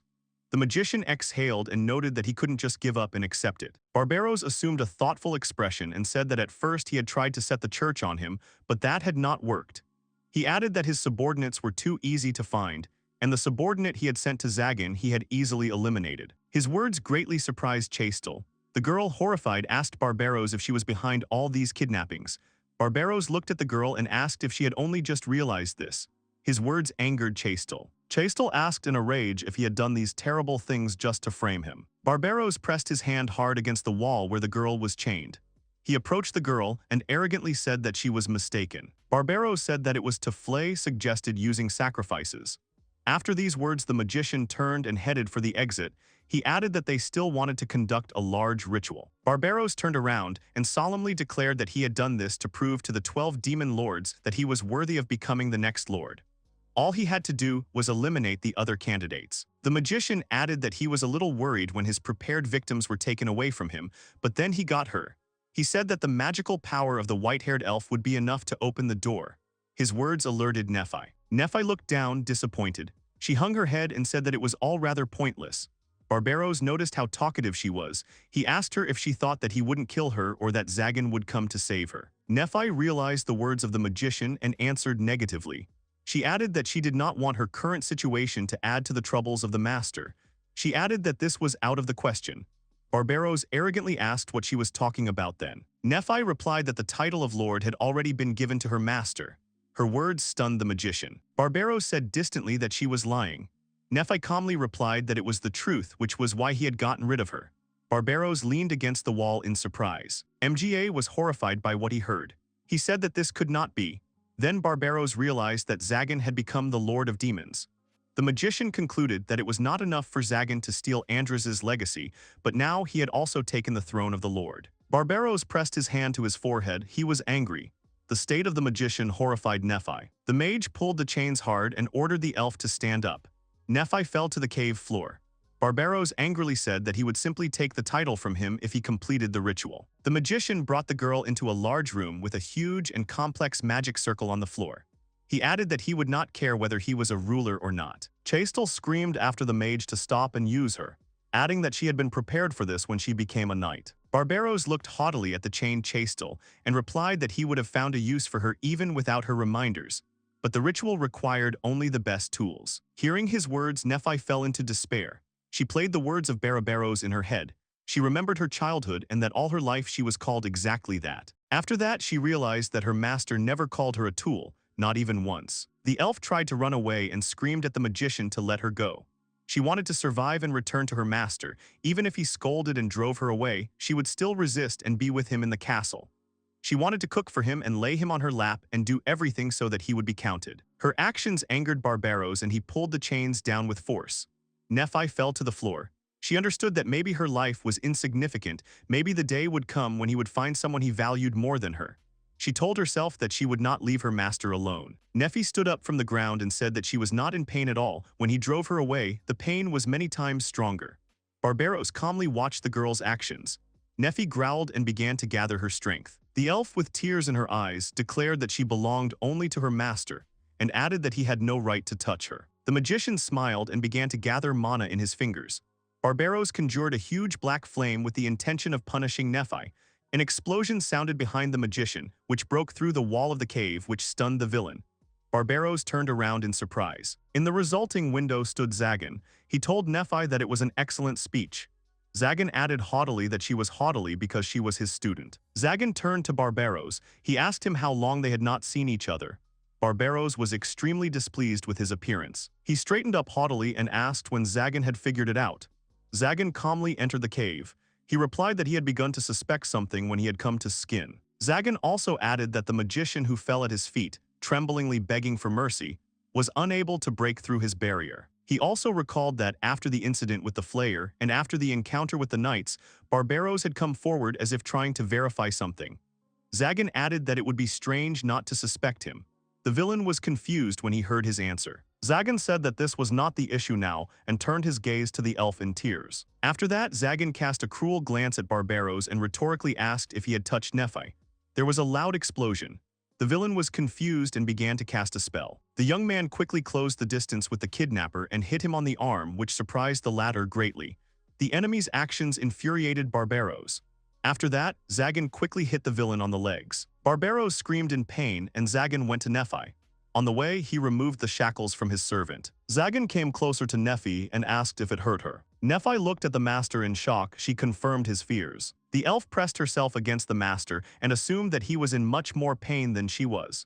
Her words greatly surprised the magician. Nephi added that she didn't know what had happened to him, and when he said he didn't need her anymore, she decided she just had to accept it. Nephi, in tears, laid her head on her master's chest and said that she simply could not find peace, knowing how much pain he was in. After that, she asked Zagan not to close himself off so much. Zagan looked humbly at the slave. At this time, Barbaros began to rise from the floor. Zagan's opponent pressed his hand to the floor and cast a magic circle on it. He arrogantly asked if Zagan thought he had already won. Nephi, confused, turned the master's attention to the enemy. Zagan calmly told her not to worry. He turned his gaze to Barbaros and said that nothing would happen. The magic circle under the magician's feet disappeared. The disappearance of the spell greatly surprised Barbaros. He tried to cast another spell, but his magic evaporated again. Barbaros didn't understand what was happening because he had cast the spell correctly. Nephi was shocked. She didn't know what was happening. Zagan reminded the maid how they had discussed the most powerful spell that could theoretically exist. He talked about adding your chains to magic circles, taking control of other people's spells. There's a trick that can achieve a similar result. He added that it was enough to create exactly the same sigil as the enemy, and add your own circle to it. Zagan looked haughtily at the confused and angry Barbaros. He added that then the effect similar to resonance would change the spell. Zagan remembered that he first used magic at the age of 8, when he killed Andras. He remembered the spell that Andras the Disturber had used to catch him and traced it in blood on his palm. It was just a childish trick. A layman who mindlessly copied the form should not be able to use Magic 94. Yet when the mage caught up with him while he was trying to escape, Zagan used the same spell against the lightning that was supposed to kill him. At that moment, the resonating magic reflected back at Andras and killed him. Perhaps it was just a coincidence, a miracle born from two identical spells cast a split second apart. The boy wondered what if it was possible to not only reflect magic, but also redirect it with another, and that was when Zagan began his research. Barbaro stood up and said that it was impossible. He asked if this was Andras's legacy. The magician added that if he knew such a thing, he would still be alive. Barbaros became furious. After that, he conjured a huge number of powerful magic circles in the air. The villain asked Zagan who he was. Zagan looked at the enemy piercingly. In an instant, he erased all of the enemy's magic circles, which terrified the latter. Barbaros couldn't believe what was happening. He knew that Zagan was seeing this magic for the first time. Barbaros realized that Zagan had copied all of his magic in the blink of an eye. The hero realized that this magic was both amazing and terrifying, and that even a novice could use it. Zagan understood that even a novice could cause resonance if he prepared in advance, but he developed this ability even further. Zagan conjured white magic circles in the air and drew his enemy's attention to them. He said that these were sigils that would transform all the spells he had just used. Zagan added that for now he can only redirect them to physical enhancement, his ability, but he will continue to improve this ability. Barbaros realized in horror that his opponent had absorbed his magic. Zagan stepped towards his enemy and informed him that he had finally been given a title. Zagan tightened his fist and added that he was now called the Mage Killer. Zagan struck the air and Barbaros received a powerful wave of magic in the stomach. Magic circles were placed in front of Zagan and a powerful blow fell on Barbaros. The outcome of the battle greatly surprised Nephi. Barbaros realized that no mage could match Zagan's physical strength, as he had absorbed even his defensive magic. The exhausted mage looked at Zagan and realized that if he struck, even the Lord would not be able to withstand it. Zagan took a sharp step towards the fallen Barbaros. The magician knelt down and asked Zagan to stop and also declared that he surrendered. Zagan continued to walk towards the fallen enemy. Barbaros swore that he would give him all his knowledge and he would never see him again. Zagan did not stop, which horrified the magician. In panic, Barbaros backed away. He looked at his enemy and told him that they were friends. Hearing the words of the loser, Zagan smiled. He raised his fist up and cast a spell. Then he asked Barbaros if such a concept existed among the mages. After his question, he struck the ground. The flash from the blow blinded Nephi and reached Chestel, whom the winged maiden was desperately trying to free from her shackles. Zagan's blow landed just to the right of Barbaros' head, which left the latter in shock. Zagan smiled and said he was just joking. The defeated mage stood up and asked his enemy what this meant. Zagan looked thoughtful and said that he had no reason to kill him. He noted that if Barbaros died, he would have nowhere to get all the tasty drinks, and he was not good at that. The magician grinned angrily and asked if Zagan felt sorry for him. His opponent smiled arrogantly and said that he had the right to do so. His words offended Barbaros. Barbaros screamed that if he left him alive, he would kill him. He would definitely kill him. He would not rest until Zagan breathed. Zagan looked at the magician kindly and said that let it remain that way. Now Barbaros will owe a bottle every time he loses. His words stunned the enemy, and he asked what the hell he was talking about. The beaten Barbaros did not know what he was hoping for by leaving the enemy alive. After that, he added that he would do whatever he wanted, and if Nephi wanted to live under this sun without hiding, then he only needed to rule everything that it illuminated. Nephi listened to her master's words with delight. Zagan added that he would not kill Barbaros if he did not like something, then with his strength he would subjugate it to his will. Barbaros looked at the victor with a detached expression. He soon accepted defeat and called the enemy an arrogant bastard. Zagan looked at the beaten mage and asked what the Lord would be without his pride. The girls watched the hero with joy. The magic circle the boys were standing on lit up. This greatly surprised Zagan. He exhaled and asked the magician if this was his doing. Barbaros looked at the circle in confusion. He replied that he had done nothing. His answer shocked Zagan even more. Zagan looked at the defeated enemy. The hero assumed that when he struck the ground, he accidentally touched the magic circles. Meanwhile, the circle was activated and glowing. Zagan pulled Barbaros towards him and noticed the strange mana. Zagan looked at Barbaros in horror and asked what he was trying to do. Barbaros replied that the thing was supposed to summon real demons. A creature of an incomprehensible shape emerged from the portal. There is a theory that magical symbols and perhaps even church symbols are ancient writings left by gods and demons. Zagan wondered if they could really summon something that had long since vanished from this world. The circle glowed brighter and brighter. The sight of the monster terrified everyone present. The monster stretched upwards, surprising the magicians with its height. Zagan is horrified. He suspects it is just a shadow. Zagan speculated that the lack of casualties and random activation prevented the summoning. He is horrified that his assumptions could be correct. Zagan was dumbfounded by the sight of the creature. He laughed nervously. The hero realized that people were no match for this monster. The young man realized that meeting the monster would be death for him. After his reasoning, the monster bowed its head before Zagan. The monster waited for orders from Zagan, addressing him as its master. After the creature's words, the young man was stunned. He and the other people in the cave did not understand what was happening. He was very surprised that it bowed before him. A moment later, he realized that the monster had bowed before the seal of the demon lord. He was very surprised by this outcome. The knights cried with joy that their mistress was safe. One of them said furiously that they cared about Madame Chastel and the safety of the townspeople first and foremost, and they did not like to work together with a villain. Zagan asked to leave. The knights were very offended by the attitude of the magician. The warriors reminded Zagan that they helped them get out of the cave. At this time, the winged girl turned to the magician. The girl said that the two of them, the magician and Nephi, should discuss everything. After these words, the woman flew to the knights and said goodbye to the guys, leaving Nephi in bewilderment and Zagan in thought. Zagan turned to Barbaros and asked if he wanted to continue. Barbaros asked sadly what he expected from him after meeting this creature. He remembered how the monster had returned somewhere, most likely back to its world, when Zagan gave the order. Barbaros stood up from the ground and began to recall Zagan's words. He asked if he should bring a drink as an apology. Zagan smiled and confirmed his words and added that he expected a drink of the highest quality from him. Barbaros looked sadly at the boys and used disappearance spells. His disappearance slightly discouraged Zagan and Nephi. The boys were left alone. Zagan realized his situation and blushed.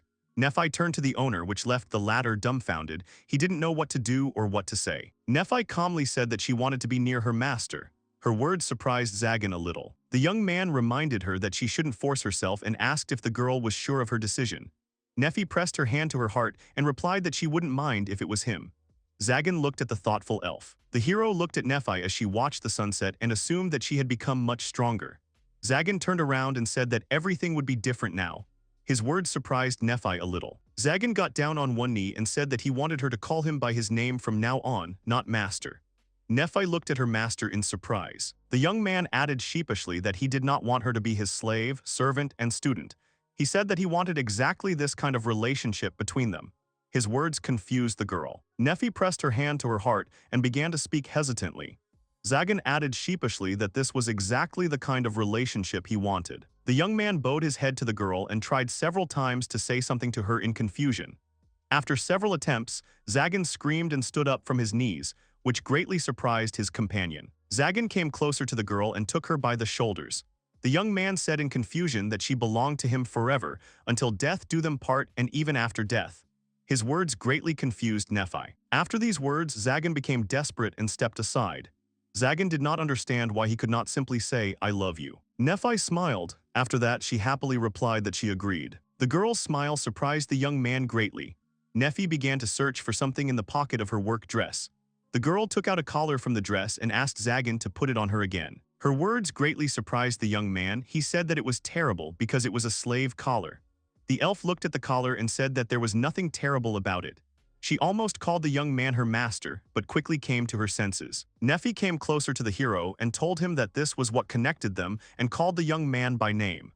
Zagan listened attentively to his companion. Zagan smiled and placed his hands on Nephi's shoulders.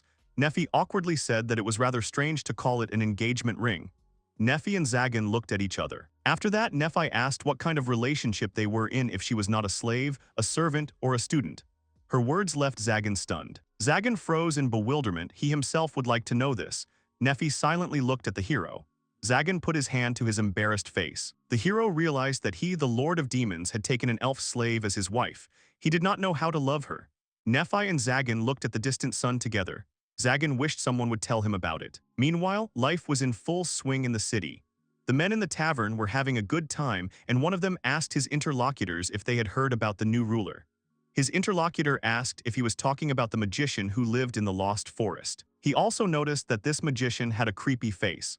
At this time, the man on the street wondered if he was the Lord of Kyanid, since the magician was the heir of Marchosis. His interlocutor replied that lately he even dropped in to buy some things. The boy standing next to them agreed with the second man's statement and noted that the magician always brought a cute elf with him. The boy ran into someone and apologized. Behind the boy stood a huge lizard in armor and a black cloak. The men apologized to the lizard and ran away in fear. The unknown lizard noticed that a new demon lord had appeared. Zagan was in the library holding one of the many books in his hands. His lord's seal gave a signal. Zagan noticed it and remembered the monster. He understood that in this world there was something called a demon, and there was a seal before which he bowed. Zagan concluded that after half a month of research, he had not found any leads among the population of Marchosis. Zagan continued to stand in front of the library wall, lost in thought. The door to the room opened behind him. Nephi entered the library and began to stealthily approach Zagan.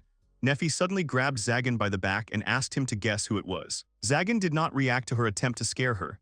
The young man turned towards the girl and looked at her. The elf froze in bewilderment. After that, she blushed and asked what she should do. Zagan replied that he didn't know what to do either. He asked her with a sullen expression what she would gain by doing this. Nephi said, confused, that she had hoped to scare him. Nephi added, confused, that Zagan had looked tired lately, so she hadn't even thought about it. Zagan, in his most sullen mood, noted that she wanted to cheer him up and added that it was very sweet. The young man told himself that he really wanted to hug her and asked if she wanted something. Nephi remembered something. The elf took the young man to the kitchen and told him that their dinner was ready. There was a sumptuous dinner on the table. Zagan looked at the prepared food with surprise. He noticed that Nephi's cooking was becoming more and more varied. Nephi said they had a tomato and green salad with Caesar dressing and grated cheese for starters, and rye buns. Zagan pointed out that they had oatmeal consommé for starters and braised lamb for the main course. The young man broke the tasty bun in half and ate a piece of it. After he tasted the dish, he and Nephi exhaled with pleasure. Nephi and Zagana were sitting at the table. The young man said that he had never thought that food could be so delicious. Nephi replied that Zagana said this every time. Zagan was eating his delicious lunch. Nephi added that she had made egg pudding for dessert. Her words caught Zagan's attention. Nephi said that Manuela had taught her this. It was made by mixing eggs and sour cream over a fire. Nephi remembered how they tried on outfits and told Zagan that in exchange for the recipe, Manuela had asked her to try on a couple of revealing outfits. Zagan replied that this was exactly what scared him. Nephi noted that there was nothing scary about it. Zagan said that this was not the problem. In front of the young man lay a delicious dessert. Zagan put a spoon with dessert in his mouth and noticed that it looked like a boiled egg.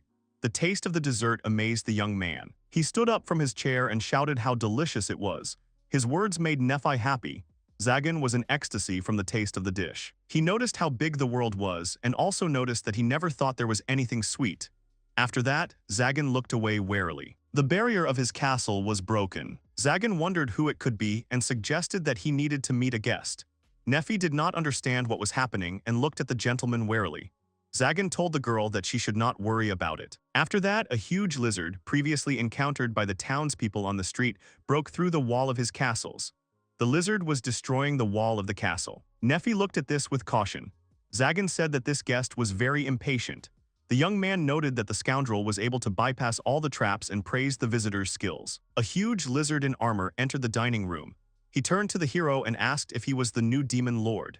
Zagan replied that before asking anything, he should introduce himself and remembered that they had met at the auction. This lizard was Veilfar the Ghostly, one of the candidates for the title of Demon Lord. The lizard angrily declared that he would now crush Zagan and take his power for himself. Zagan angrily replied that he was currently having lunch and ordered Veilfar to wait until he finished. Nephi glanced from Zagan to Veilfar in confusion. She said that she could cook more. Zagan, continuing to eat his lunch, replied that he would be only too happy, but right now he did not want to tear himself away from his meal. Veilfar released his sharp claws and rushed at Zagan, telling him that he should not underestimate him. The lizard's blow hit the mage's hand, which did not bother the latter. Zagan realized that this hand was clearly not magic. Veilfar prepared to deliver a powerful blow to Zagan. The young man, in a rage, said that he had warned the lizard and ordered him to stop because the dirt could get on his food. The young man dealt a crushing blow to his opponent and threw him aside 195. Zagan realized that he had said out loud what he thought. He thought that in the future there would only be more uninvited guests, and he might need to strengthen the defense of his domain. At that moment, Veilfar had already fallen to the floor. The helmet flew off the enemy's head, which attracted Nephi's attention. She came closer, which attracted Zagan's attention. He told Nephi to leave him alone because he would not wake up. Nephi replied that this was not the case. It turned out that the armor was clad in a little girl with horns. Nephi said that she was just a child. The sight of the girl surprised Nephi and Zagan. Manuela was holding underwear in her hands and asked about dessert. Nephi hid behind the curtain covering her naked body. She said with a smile that she wanted to cook something new for Mr. Zagan. Manuela coquettishly replied that it was a great idea and she would help Nephi with her idea because she tried on her outfits. After that, Manuela took the note and asked Nephi if she could read. Nephi answered positively. She added that Mr. Zagan had taught her not only magic but also reading. The girl said that this was great news and gave Nephi a dessert recipe. The note was filled with all sorts of nonsense that Nephi couldn't understand. Manuela laughed and then gave the girl a normal recipe. In front of Nephi and Zagan lay the body of the defeated enemy. The magician realized that she was only a child. After that, he realized that he had knocked out the child and coughed uncertainly. Zagan pointed his finger at the enemy and asked Nephi not to worry, because he had a cold medicine somewhere. Nephi asked the young man to calm down and said that the medicine would not help here. The magician picked up the girl and carried her into another room. He said with displeasure that this intruder was causing a lot of trouble. His decision surprised Nephi, and she smiled at him.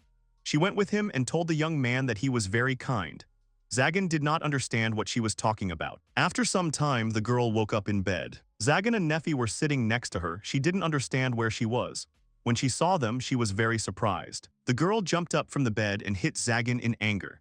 The magician calmly blocked her blow and said that it was better to thank Nephi, because if it weren't for her, he would have beheaded her long ago and thrown her far away.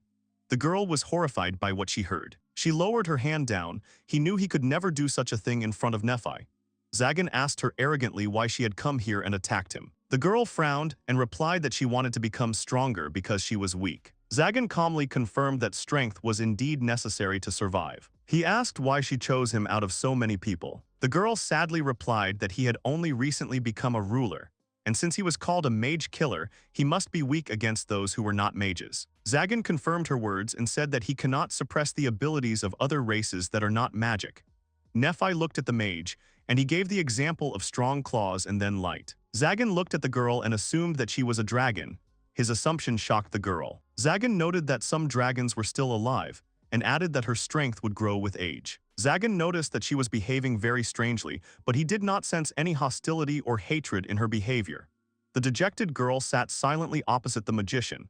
An idea came to Zagan's mind. He realized that she was behaving exactly like he had when he had been caught stealing bread. She had found what she thought was an easy target and had rushed to attack, and had been nearly brought to tears when she had been rebuffed. This realization had made him think. After that, Zagan extended his hand towards the girl in a hostile manner and said that she had come here to challenge the demon lord and would therefore be punished.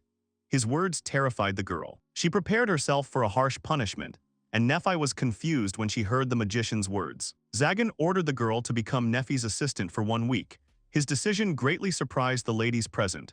Zagan sat down on a chair and thought. He figured that while she was busy, he could explain to her what was right and wrong. He might not have the skills to explain the concepts of good and evil to her, but at least he could teach her the rules that a villain should follow. The girl asked hesitantly if he would eat her. Her question greatly confused Nephi and Zagan. The girl clutched her dress in fear. She added that she had heard that people could become stronger if they ate the flesh or drank the blood of a dragon. Zagan said that such legends really existed. He understood why she hid her appearance. The magician replied arrogantly that all he would get from eating such small fry was a bad taste in his mouth. Tears appeared in the girl's eyes, which confused the magician. He tiredly put his hand to his face and said that this was why he didn't like children. The magician wondered what the elders from the slums would do in such a situation. He remembered his childhood. He remembered how, as a child, children shared bread with him. Realization came to him, and he asked Nephi if they had anything left from lunch. Nephi brought him a bowl of soup. The girl looked at the plate of food in front of her with disgust. Zagan said that it was charity when the strong showed compassion to the weak, and asked the girl if she had heard of such a thing. His words angered the girl. Zagan frowned deeply and warned the girl that he could not stand people who did not appreciate food, especially the one prepared by Nephi. He was ready to kill them on the spot. His words horrified the girl. She took the spoon in her hands with displeasure and put a spoonful of soup in her mouth. Having tried the soup, she was very surprised. The girl looked at the soup and said that it was very tasty. Zagan replied offendedly that the soup was tasty because Nephi had prepared it. Nephi thanked the guest for the praise. The girl began to eat the soup with great force. Zagan and Nephi silently watched her meal. When the girl finished the soup, the magician exhaled and the elf smiled. After that, Zagan got up from his chair and headed for the exit. Walking towards the door, the young man said that he would return to his archives and ordered the girl to begin helping Nephi as soon as she finished eating. The girl stopped Zagan and asked if he thought she might attack Nephi or run away. Zagan replied that she could do as she pleased. He added that she should understand what awaited her if she ran away from the man who knew her secret. After these words, Zagan smiled slyly and suggested that she did not fully understand something, and told the girl that Nephi was much stronger than her. His answer greatly surprised the girl and made Nephi laugh. Zagan walked down the hallway. He realized that it was not for nothing that they had prepared the guest room in case Nephi's friends came.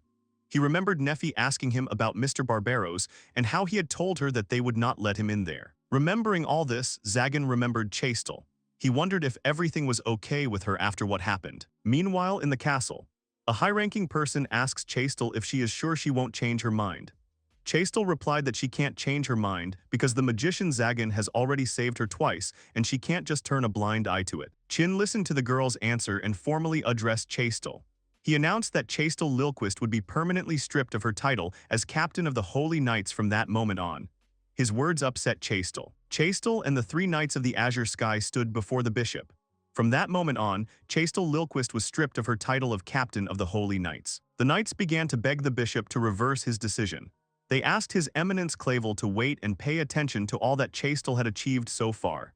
Chastel silenced her subordinates with a shout. Chastel assumed that her renunciation of them was more important than the emergence of a new demon lord. That meant that the church only needed to kill Zagan to demonstrate its power. Chastel assumed that everything here really was already rotten and clenched her hand into a fist. The maiden realized that if she had continued to point her sword only where she was ordered and not to say everything openly, but acted more covertly, then everything would have been different. She remembered Zagan's words when he saved Nephi. The girl looked forward boldly and told herself that she would not compromise her principles. The bishop exhaled and said that this decision had not been easy for him. He went down to the girl and put his hand on her shoulder. The bishop asked Chastel to be patient and assured her that he would think of something. His words touched the former captain of the knights. She looked down with relief and realized that there were still people in the church who cared. The bishop added that he could only protect her from the influence of politics, but they had another problem. The old man said that the owner of the Holy Sword, Raphael Hurandella, nicknamed the Terrifying, was heading here. It was a huge mustachioed man with heavy armor and a two-handed sword at the ready. His words greatly surprised Chastel. Clavel suggested that Chastel must have heard of his cruelty. He said he did not know what Raphael wanted, but there were unpleasant rumors. Chastel realized that the man they called Terrifying had been sent to find her, the apostate. There was only one reason for such a meeting elimination. Chastel was in disarray. Meanwhile, in Zagan's castle, the hero secretly watched the girl's work. He hoped that nothing bad would happen. At this time, Nephi and Velfar were hanging out the laundry. Velfar was holding a laundry basket in her hands. She asked Nephi shyly if she had made the soup herself. Nephi, hanging out the laundry, gave a positive answer. The girl shyly told her that the soup was delicious. After that, Velfar told Nephi that she could just call her Fall, which surprised the elf a little. She smiled kindly at the girl. All this time, Zagan watched and listened attentively. Nephi said that she would call her Fall, and the girl asked if she was afraid of Mr. Zagan. Fall answered that his face did not frighten her and added that if his mouth were wider, he could even be called handsome. Her words surprised Nephi. Fall looked down and added sadly that she was afraid of his strength because she could do nothing against him. Nephi smiled and replied that there was nothing to worry about because he was not one to brag about his strength. Fall asked Nephi why she was here with him. The girl continued hanging out the laundry and replied that Mr. Zagan bought her, which is why she was here. After that, she noted that she considered her a person, not a slave. She also said that she felt like this was her home. Nephi turned to Fall and asked with a smile if she had such a place. Fall looked down in disappointment and gave a negative answer. Her answer surprised Nephi and made Zagan think. The young man stood behind the column and once again reminded himself why he didn't like small fry. Several days passed. Fall helped Nephi with housework. She swept dust from hard-to-reach places, carried plates, and chopped vegetables. Sometimes she noticed Nephi and Zagan flirting with each other. Velfar became less wary of everything. She worked hard and did not even complain. Zagan watched her actions with caution. Zagan was sitting in his library, holding a magical grimoire in his hands. The young man looked at the book with boredom. There was no information in it that he needed. Then the hero realized that all that was left for him to do was to comb the castle of Marchosis. Zagan knew that a ruler who had lived for 1,000 years could not help but have at least the slightest interest in demons, which meant it was hidden somewhere. The young man put the book back on the shelf and thought that he could use some advice from another mage. The door to the library opened and Fall stood behind it, informing the young man that dinner was ready. Zagan replied that he would be there soon. After that, the little one entered the room and approached the magician from behind. She asked if he was afraid that she would attack him from behind. Zagan turned around frivolously and looked at the girl. He remembered the words of his former enemy Barbaros and grinned. The mage told Fall that he had recently had a similar conversation, and then he said that his enemy could try to do this at any time. Fall listened to Zagan warily. The young man added that he would give her the same answer. Zagan said that she could attack whenever she wanted, but each time she was defeated, her punishment would increase. His answer surprised the girl. Zagan, Nephi, and Fall were having lunch together at the table. Nephi asked the girl if she liked the lunch. Fall answered positively. The little one ate her portion with gusto and turned to Zagan. She apologized for interrupting his lunch. Zagan sighed resentfully. He was a little glad that Fall realized her mistakes.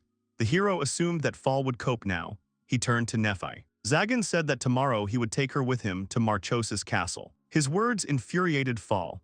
She asked Zagan if he was laughing at her.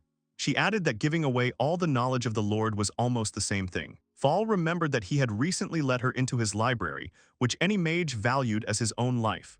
She angrily asked Zagan if he thought she was incapable of stealing something. The young man continued to eat his dinner calmly. He asked what would happen when she did this and immediately added that he would not care. After that, the hero said that he himself had killed the magician who lived in this castle and seized his knowledge. Fall was completely at a loss. She awkwardly said that he had enough power to simply subdue her. Zagan replied that he did not care how many dragon years she had lived or how skilled she was in magic. The young man added that she was just a child to him. Nephi listened calmly to their conversation. Zagan felt awkward because Nephi would actually be upset if he did that. Tears appeared in Fall's eyes. The young man jumped up from his chair and assumed that she was crying because of him. Fall paid special attention to the fact that Zagan called her a child. The magician stroked Fall's head and asked her not to cry. Zagan began to stroke Fall's head with even greater force. He suggested that they all just eat and asked Fall to try the dishes that Nephi had prepared, assuring her that then she would stop crying. Fall wiped away her tears and said that she was not crying. Zagan sighed and sat down tiredly on a chair. He said that being the demon lord's minion was not so bad for her. He asked Fall what the purpose of her visit was, since there were not many fools who would want to contradict him. Fall stood silently in front of Zagan. The young man added that she could address him as you. Fall replied confused that Zagan could call her Fall. Her statement slightly surprised the young man and pleased Nephi. After a while, Fall fell asleep. Zagan noted that the girl fell asleep right after lunch, and even though she is a dragon, a child remains a child. Nephi added that Mr. Zagan convinced her that they are not her enemies and therefore she calmed down. She remembered those days and freely said that when she first came here, she felt the same way. Zagan replied confused that it was because she belonged to him and he was worried about his things. After his words, Zagan became very depressed. The young man realized that he had called her a thing again. Nephi said, confused, that she was aware of this and thanked the master. Later, Zagan noticed that Fall was holding a spoon in his hands. The young man took the spoon out of the sleeping girl's hands and she grabbed his fingers. In a dream, the girl turned to her father, which greatly surprised Zagan and Nephi. The hero suggested that she was dreaming about her parents, and Nephi noticed the fingers clenched by Fall. This made Nephi laugh and Zagan didn't know how to react to it. After that, the girl thoughtlessly said that they really did have a child. Her words confused Zagan very much. He focused on the child that Nephi said. After a few seconds, Nephi realized her words and began to feel embarrassed. Nephi, extremely embarrassed, said that she did not mean anything wrong and in confusion, added that he was like a guardian or protector to her. Zagan awkwardly replied that he understood everything and that she didn't need to worry. Zagan and Nephi looked at the floor in confusion. The elf's face was covered in a blush. She awkwardly took Zagan by the sleeve. The young man was in great confusion. He was replaying the conversations about his family and his child in his head. He realized that a ruler who longed for such ordinary happiness was ridiculous. After that, he took Nephi's hand. He hoped that someday they would find this happiness. Manuela was very happy about something. She was in Kyanita's studio. In front of her was Fall in a cute outfit with a hood imitating a cat's head. Manuela rushed to hug Fall. She praised herself for her excellent choice of clothes and really wanted to take Fall home with her. Zagan began to take the girl away from the winged girl, asking her to calm down and noting that Fall was not a thing. As he left the store, Zagan remembered that before heading to Marchos's castle, they had decided to buy clothes for Fall since she couldn't wander around in armor, and under the armor she only had underwear. After leaving Manuela's shop, Zagan said that this was why he didn't like her shop. Nephi replied that she thought it was the right decision to come in. Manuela happily waved her hand at her friends as they left. Nephi drew the boys' attention to something. She pointed to Fall, who was very pleased with her purchase. She drew the young man's attention to the girl's joy, after which the latter turned to him and thanked him. Zagan awkwardly replied that there was nothing to thank him for. After that, Fall took the young man's hand. Little Fall demurely grabbed Nephi and Zagan in her arms. This surprised them slightly. This feeling caused confusion in the young man. Zagan realized that this feeling was different from his feelings for Nephi and that there was something warm in it. After these thoughts, the young man was very surprised. He looked at Fall and assumed that this was the same desire to protect. Zagan, Nephi, and Fall walked down the street holding hands, which attracted the attention of the locals. Zagan knew that if Barbaros found out, he would think he had completely lost his mind. Meanwhile, Chastel was also outside, sighing sadly. She thought about how stupid she had been. Her holy sword had been taken away, as well as her armor. She realized that because of her removal, they had to put off forming a squad to eliminate the Demon Lord for quite some time, although even so she probably wouldn't hear about it. She resigned herself to it and realized that she still wanted to do something to help them. Chastel hesitantly placed a hand on her shoulder and wondered where she got this desire from. Chastel wanted them to live peacefully and become a happy family. She did not want to interfere between them. Chastel hoped that the boys would remember her and recall her from time to time. That would be enough for her. The girl imagined their future child, her funeral and grave. These thoughts brought tears to her eyes. Chastel continued walking through the city. She confidently said that Zagan would become a loving father, such was his aura. Zagan and his company walked in front of her. Chastel confirmed her own words and looked at her acquaintances walking towards her. Zagan, Nephi, Fall, and Chastel crossed paths. Chastel was very surprised by their appearance. Zagan turned his attention to the former captain of the Knights. Fall did not understand what was happening. Chastel asked Zagan and Nephi, embarrassed, when they had already managed to have a child. Her question greatly embarrassed the couple. Zagan shouted at Chastel not to say such shamelessness out loud. His answer surprised the girl greatly. Fall asked Zagan who this girl was and pointed to the embarrassed Chastel. Her question slightly discouraged the young man and he apologized and then thought about it. He looked at Chastel and asked her who she was. His question hurt the girl to the depths of her soul, and she burst into tears. Chastel was despondent. She did not understand why Zagan did not remember her at all. Nephi angrily turned to Zagan and told him that it was Chastel. The young man was very surprised. He could not recognize Chastel in these clothes and without armor. He told Chastel that this was Nephi's friend and asked the girl what she was wearing. Chastel didn't know how to answer her. Behind the girl, a cry was heard addressing her. It was the trio of knights of the azure sky. One of the knights told his mistress that it was dangerous to walk here alone. After that, he noticed Zagan and became upset. Zagan was not happy to see them either, calling the knights the three idiots of the azure sky. The trio of warriors corrected Zagan and asked him, confused, what Zagan wanted to do with Madame Chastel. Their question left the young man confused. Fall glared at the warrior, which Zagan quickly noticed. The young man noticed how the girl prepared for battle and used her skill. He ordered her to stop. Fall glared. She asked the young man why she shouldn't attack the offenders. Zagan replied that there were plenty of Nephi's acquaintances here and there would be unnecessary victims. His words calmed the girl down a little. The knights took their mistress away from Zagan and asked her to be more careful in the future. Chastel resisted the warriors' actions. Zagan and company watched them silently. Nephi worriedly asked if everything would be okay with Chastel. Zagan replied that he had no idea, but it seemed that she had plenty of admirers, which meant she had someone to rely on. Zagan understood that by contacting the magician she would only harm herself. The hero turned his attention to Fall and asked her what she had done wrong with the knights. Fall glared at the young man and asked what was strange about the mage not being able to stand the holy knights. Zagan replied that it was quite normal. The mage's company and Chastel parted ways. Zagan hoped that this would not lead to problems in the future. After some time, they found themselves in front of the castle. The sight of the fortress delighted Fall. She was surprised that such a huge thing was underground. Zagan replied that this fortress used to be above her, but then, probably by the magic of Marchosis, the castle was moved here. Fall looked at Marchosis with admiration. This fortress seemed very familiar to Fall. The girl went forward to the castle, which caused Zagan's surprise. The little one came up to the castle wall and said that dragons once lived here. Her words surprised the young man. Fall added that this cave was similar to the one where she used to live and there was the same smell of magic. Her answer made the young man a little happy. Zagan asked to inform him about everything in the castle that was connected with dragons and added that she could take any books that she liked. Fall agreed with his proposal. The trio opened the front door and saw a long, dark corridor ahead of them. Fall and Nephi were wary, but Zagan felt completely calm. They walked forward down the corridor. The knocking in the front hall frightened Nephi, and she grabbed Zagan by the clothes. The young man took the elf's hand. Fall drew her friend's attention to something strange. In front of them stood a giant stone statue of an incomprehensible creature. Zagan replied that it was a golem or chimera, a magical creature. Nephi suggested that it might be guarding this place.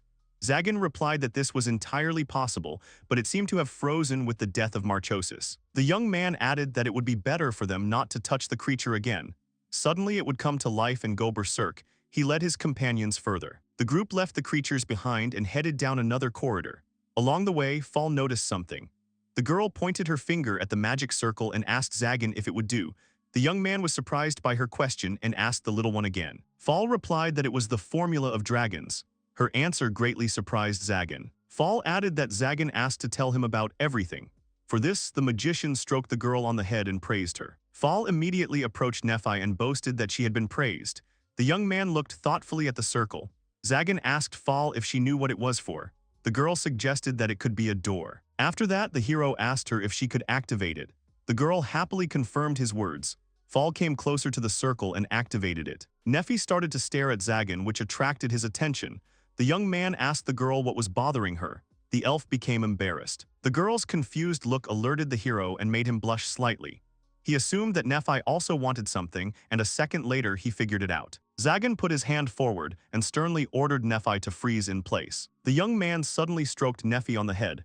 The girl was surprised by the guy's decision. She was happy with Zagan's action. The boy guessed that Nephi had become a little jealous when he had praised Fall, although nothing of the sort happened when we were alone.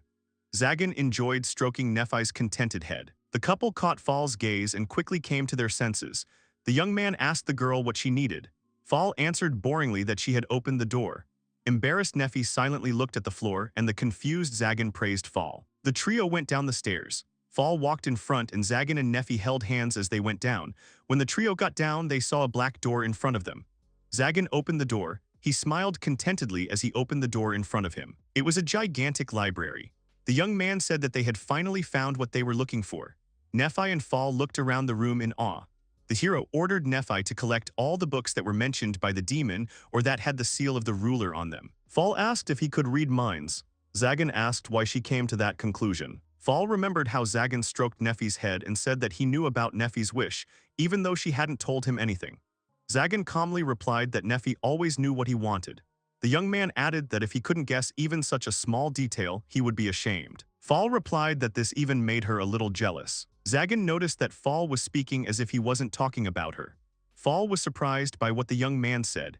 He added that he didn't know exactly how long dragons lived, but Marchosis had lived for over 1,000 years. Zagan said that in 1,000 years, she herself will learn to understand everything without words. Fall looked at the boy in surprise.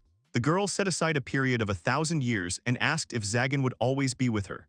The young man calmly replied that if she wanted to go somewhere, he would not stop her. Fall grabbed the hero's hand and pressed herself against him. She said that she did not want to go anywhere. Zagan noted that he himself was not very good at it. Fall noticed a book on the shelf opposite her. She took out the book 12 Holy Swords. The title of the book caught the attention of the young man. Zagan snatched the book from the girl's hands, which made the girl very unhappy. What he saw in the book amazed Zagan. His guesses were confirmed. He realized that the symbols engraved on the holy swords were the same as those on the seal of the Lord. Zagan realized that he had previously felt that he had seen the symbols from the seal of the demon lord somewhere. The young man happily noted that the symbols were not identical, but they seemed to have a common origin. The hero realized that if he studied the holy swords, he would learn all about the seal of the demon lord. Zagan praised Fall for her discovery. Meanwhile, in the main church of the city, Chastel and the Trinity of the Holy Knights of the Azure Sky stood in front of an unknown figure. Chastel meekly said that it was an honor for her to meet the captain of the Holy Knights. Raphael Hurandel stood before her. Raphael looked angrily at the girl and asked if she was the one called the Maiden of the Holy Sword. He said he had heard about her punishment for disobedience. Hurandela noted that the girl looked quite good. Raphael asked how many mages the girl had killed. His question discouraged Chastel. She realized that he had decided to get straight to the point. The girl realized that Raphael Hurandela, the knight who had killed more mages than anyone else, was the man who would gladly deal with an apostate like her. Chastel decided that she would stand her ground. She replied that she did not consider it something to brag about. Her words deeply hurt Raphael. The three knights asked the lady to choose her words, for even their worthless lives would not protect them for long. One of them called the other two cowards, for they had sworn to protect her to the end. Raphael smiled and then laughed loudly. He said that no one had spoken to him like that for a long time, especially a woman. She was the first one so brave. After these words, he added that she would be able to boast of this in the afterlife and looked at the girl furiously. The knights blocked Raphael's path to the girl and asked Chastel to run. Suddenly the bishop entered the hall and addressed Raphael. He asked him what he was doing with his knights. His appearance surprised the three knights of the azure sky and Chastel. Raphael slowly turned to face the priest. He glared at Clavel and said that he had no concern for him, a man with only a title. Clavel replied that maybe that was true, but it was his duty to protect these knights. Raphael walked menacingly towards the old man and asked him if they had taken the holy sword from her.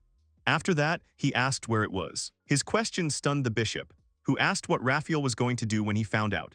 Furandel replied that he was going to do exactly what he thought and clarified that the holy sword itself chooses its owner, and until that owner dies, no one else can use it. After this, Raphael pointed his finger at the girl and suggested executing Chastel as an alternative.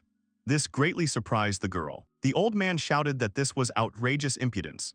Raphael answered menacingly that it was true, and that a priest had no right to tell the owner of a sword how to use it. Chastel said that Mr. Raphael was being too generous, and that if the sword owners used them as they pleased, they would be no different from bandits.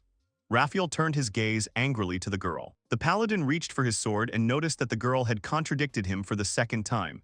His behavior frightened Chastel. Raphael took out his sword and told Clavel that his ward was about to lose her life. Clavel reported that he understood Raphael's hint and ordered Chastel to follow him. Clavel and Chastel went to the church treasury. The girl was stopped at the entrance by guards. The priest took something out of the room. The bishop was holding the sacred sword in his hands. The old man gave the sword to the maiden and said that he was not sure whether it was worth returning to its owner, and that it would only give Raphael a reason to attack. He added that he believes that Chastel has the strength to overcome any obstacle. Chastel took the holy sword in her hands and reported that she had understood the saint's plan. The girl understood that this Raphael had forced them to return the sword to her. She did not know what her formidable comrade had actually planned. After some time in the tavern, someone laughed very loudly in Zagan's face, which made the guy lose his temper. They asked Zagan if he really had a child.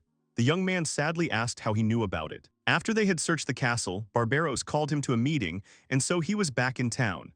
Barbaros haughtily told about the rumors of how Zagan had kidnapped this child. Zagan angrily headed towards the exit, expressing his desire to leave quickly. Barbaros grabbed him by the cloak and asked him to relax because he got him a drink as he asked. Drunk Barbaros asked his friend if he would tell about her. Zagan realized the state of his drinking companion and answered that Barbaros also knew her. His answer surprised Barbaros very much, and he asked if she was also a magician. Barbaros began to consider the options, realizing that this was a female mage. He assumed that it could be Gamori the Temptress, but immediately noticed that she did not like men. Zagan drank his drink calmly. He thought that if Barbaros didn't understand, then the others shouldn't guess that Fall was Veilfar and she was a dragon. By this point, Barbaros had already guessed. Barbaros said it was Veilfar, which greatly surprised Zagan. Barbaros added that he was saying this because Veilfar had recently attacked him. He asked what had happened to him. Barbaros added that he was probably alive if he was lucky. The mage assumed that Zagan had driven him out as well. After that, Barbaros said that there was a rumor that he was actually a dragon, and even his corpse could be used for excellent ingredients. Zagan looked at his interlocutor silently while drinking his drink. He realized that it was because of people like him that Fall had to hide. Barbaros decided not to think about it and asked who the girl was that he had taken in. This surprised Zagan. The hero hoped that Barbaros was not hinting that he had guessed everything. Zagan hesitantly answered that he did not know and decided that she would simply be a child that he had taken custody of. Barbaros laughed with all his might, emphasizing that Zagan had taken custody of the child. The young man realized that his drinking buddy was simply incorrigible. After this, Barbaros came to his senses and decided to change the subject. Zagan assumed that Barbaros had finally decided to talk business. Barbaros turned to him and said that he wanted to warn Zagan about a man who would soon arrive at the local church. Barbaros spoke of Raphael, the magician hunter. Rumor has it that he is called Terrifying, and there is no one who can compare to him in the number of mages killed. He has 499 murders to his credit. Barbaros smiled coquettishly and pointed his finger at Zagan and said that Raphael had decided that he would be his Jubilee 500th mage. Zagan replied that this was some kind of ridiculous story. He asked if the sword's owner could kill so many mages single-handedly. Barbaros replied that he had no idea. Barbaros added that there was a rumor that Raphael had killed and eaten a dragon. This greatly surprised Zagan. Zagan remembered Fall's words about the Holy Knights. The hero clenched his fist. Barbaros added that the church did not approve of dragon hunting, so it could not be verified. Zagan replied that Barbaros was unusually talkative today. Barbaros replied that he had come to apologize and brought him the promised tribute. He hugged Zagan and added that he would rather live in peace with Zagan than be at daggers drawn. Zagan said sadly that Barbaros was very slippery and had no dignity. Barbaros smiled broadly and asked for access to Marchosis's legacy, adding that Zagan was managing it alone. Zagan gave a sharp negative answer and looked at his interlocutor suspiciously. Zagan asked why he should give him access to Marchosis, since Marchosis would hide from him anything he thought useful. Barbaros agreed lightly and asked in surprise what was wrong with that. Zagan wondered how Barbaros could be so smart and stupid at the same time. The hero said that he would give Barbaros a couple of books and that would be it. The drinking companion replied that he could do that too and remarked on how generous his friend was. A huge man in armor entered the tavern, which confused the bar patrons. Barbaros asked quite a bit whether he would be able to choose his own books, and asked his friend not to give him any trash. After that, Zagan asked Barbaros what the knight who ate the dragon looked like. At that time, the man in armor began to gradually approach the magicians. Barbaros answered thoughtfully that he was a healthy old man with a large scar from his eyebrows to his left cheek. The man who entered the bar was Raphael. At that moment, he had already approached the magicians. Zagan was able to successfully spot him in the reflection of his glass. Zagan said that he seemed to have seen someone similar, which could be a simple coincidence. The hero's words amused Barbaros, who replied that he was very lucky, because if the knight had noticed him, he would have definitely killed him. Zagan hesitantly agreed with his words, after which a loud, deep step was heard behind the magicians. Behind the mages stood Raphael. Barbaros was very surprised by his appearance, unlike the calm Zagan. Barbaros stood up from the counter in horror when he saw Raphael H. Durandal. He asked the knight what he was doing in such a place. Zagan calmly drank his drink. Raphael was beside himself with joy. A maniac's smile was visible on his face. Raphael's expression horrified Barbaros and the waitress behind him. Zagan watched the knight calmly. Barbaros screamed, preparing to strike. The tavern patrons were terrified, and the waitress behind the counter fell to the floor in horror. Barbaros cast a magic circle and prepared to strike the enemy with magic. Raphael was excited about the upcoming battle and reached for his sword with a terrifying grin on his face. Before the opponents had even had time to engage in a fight, Zagan calmly ordered the magician to stop and erased Barbaros' magic, which left the latter extremely surprised. Barbaros was not pleased that Zagan had absorbed his magic. Zagan told Raphael that there was no one there and invited him to sit with them. Raphael smiled and assumed that the new ruler was a sensible person. Raphael sat down proudly at the table. Zagan carefully watched his new interlocutor. Zagan realized that he himself had decided not to complicate things and invite him to the table, but his goal here was just to have a drink. He did not want to chat with this rude man. At this time, Raphael began to make a bunch of orders from the waitress. Zagan hoped that it would not be him who chatted with Raphael but Barbaros and looked away. Behind Zagan, Barbaros is healing a fainted girl at the tearful request of her father. Barbaros was unhappy that he had to do this. The magician informed the girl's father that he was strong in healing magic, but he would try. The girl's father said that he expected nothing less from the henchman of the Lord Zagan. Barbaros answered with displeasure that he was not his henchman. Zagan looked at Barbaros enviously. He did not understand why he had to use magic if she had simply lost consciousness. Raphael waited calmly. Zagan exhaled and asked his interlocutor what the dragon slayer wanted from him. At this time, Raphael began to be served drinks. The knight replied that he could simply call him by his name and added that he had heard about him from his comrade and decided to see for himself. Zagan mockingly asked if he missed his own reflection. Raphael haughtily replied that these words were spoken by a man whose evil grin was even rumored. Zagan said that he had heard about Raphael's hobby of killing mages and asked what he would do since there were several of them here. Barbaros stood at the front door thinking. The magician closed the door and slowly approached the table. Raphael and Zagan followed him with their eyes. Raphael replied that this was nonsense and he preferred prevention to treatment. Zagan relaxed, but Barbaros was still wary. The hero introduced Raphael to others. Raphael said that he had heard about the mage's battle with Chastel and asked him if she was a worthy opponent. Zagan replied that she was the strongest of those he had fought. Upon hearing Zagan's answer, Raphael concluded that she would be a threat to the church.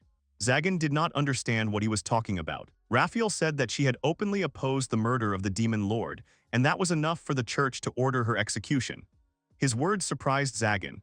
He knew that she had to do as the situation demanded, but she had once again shown unnecessary honesty. Zagan leaned sadly against the table and said that Chastel was extremely careless. He understood that such people do not live long.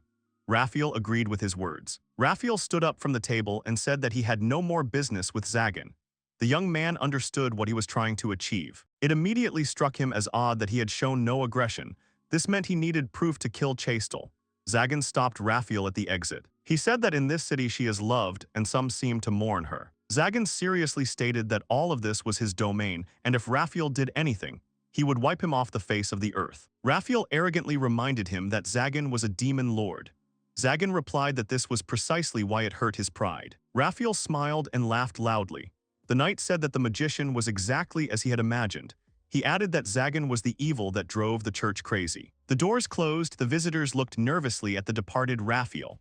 Barbaros and Zagan silently looked at the doors. Zagan told Barbaros that he didn't like Raphael, to which he replied that it was natural for a magician. Barbaros suggested that his friend catch up and kill him. Zagan said that this was exactly what he could do. He told Barbaros to get down to business. The drinking companion grabbed Zagan by the cloak and was indignant that he wanted to send him to slaughter. Barbaros angrily asked what Zagan wanted. Zagan jokingly replied that he wanted him to die soon and asked Barbaros to keep an eye on Chastel. Barbaros asked why him. Zagan asked if he cared. Barbaros is called Purgatory in legends, the place between heaven and hell. He can move freely through such a dimension. Zagan understood that teleportation and summoning were Barbaros' strong point. He could only move to someone else's shadow once he saw it. In a direct comparison of strength, he was superior to Zagan. Barbaros asked if Zagan had decided to save the Holy Knight. Zagan replied that he would repay Barbaros later and urged him on.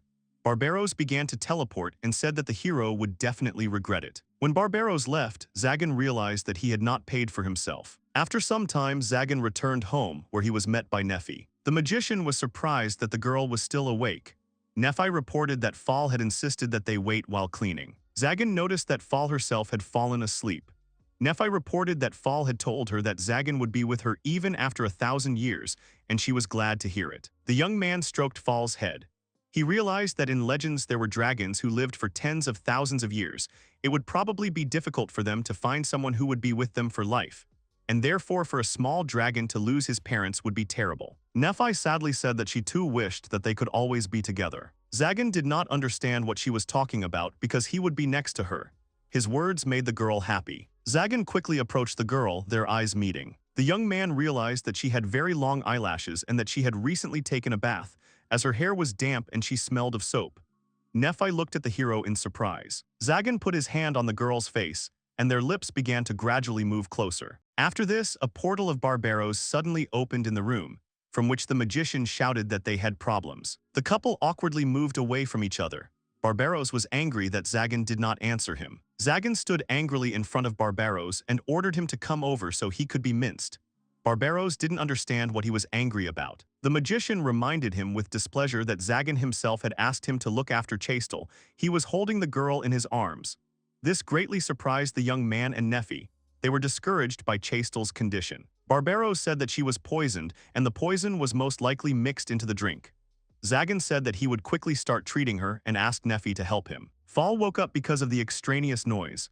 The mage apologized and asked her to go back to sleep. Fall noticed Chastel's holy sword. She realized that Chastel was a holy knight. She activated her ability and rushed at the girl in anger.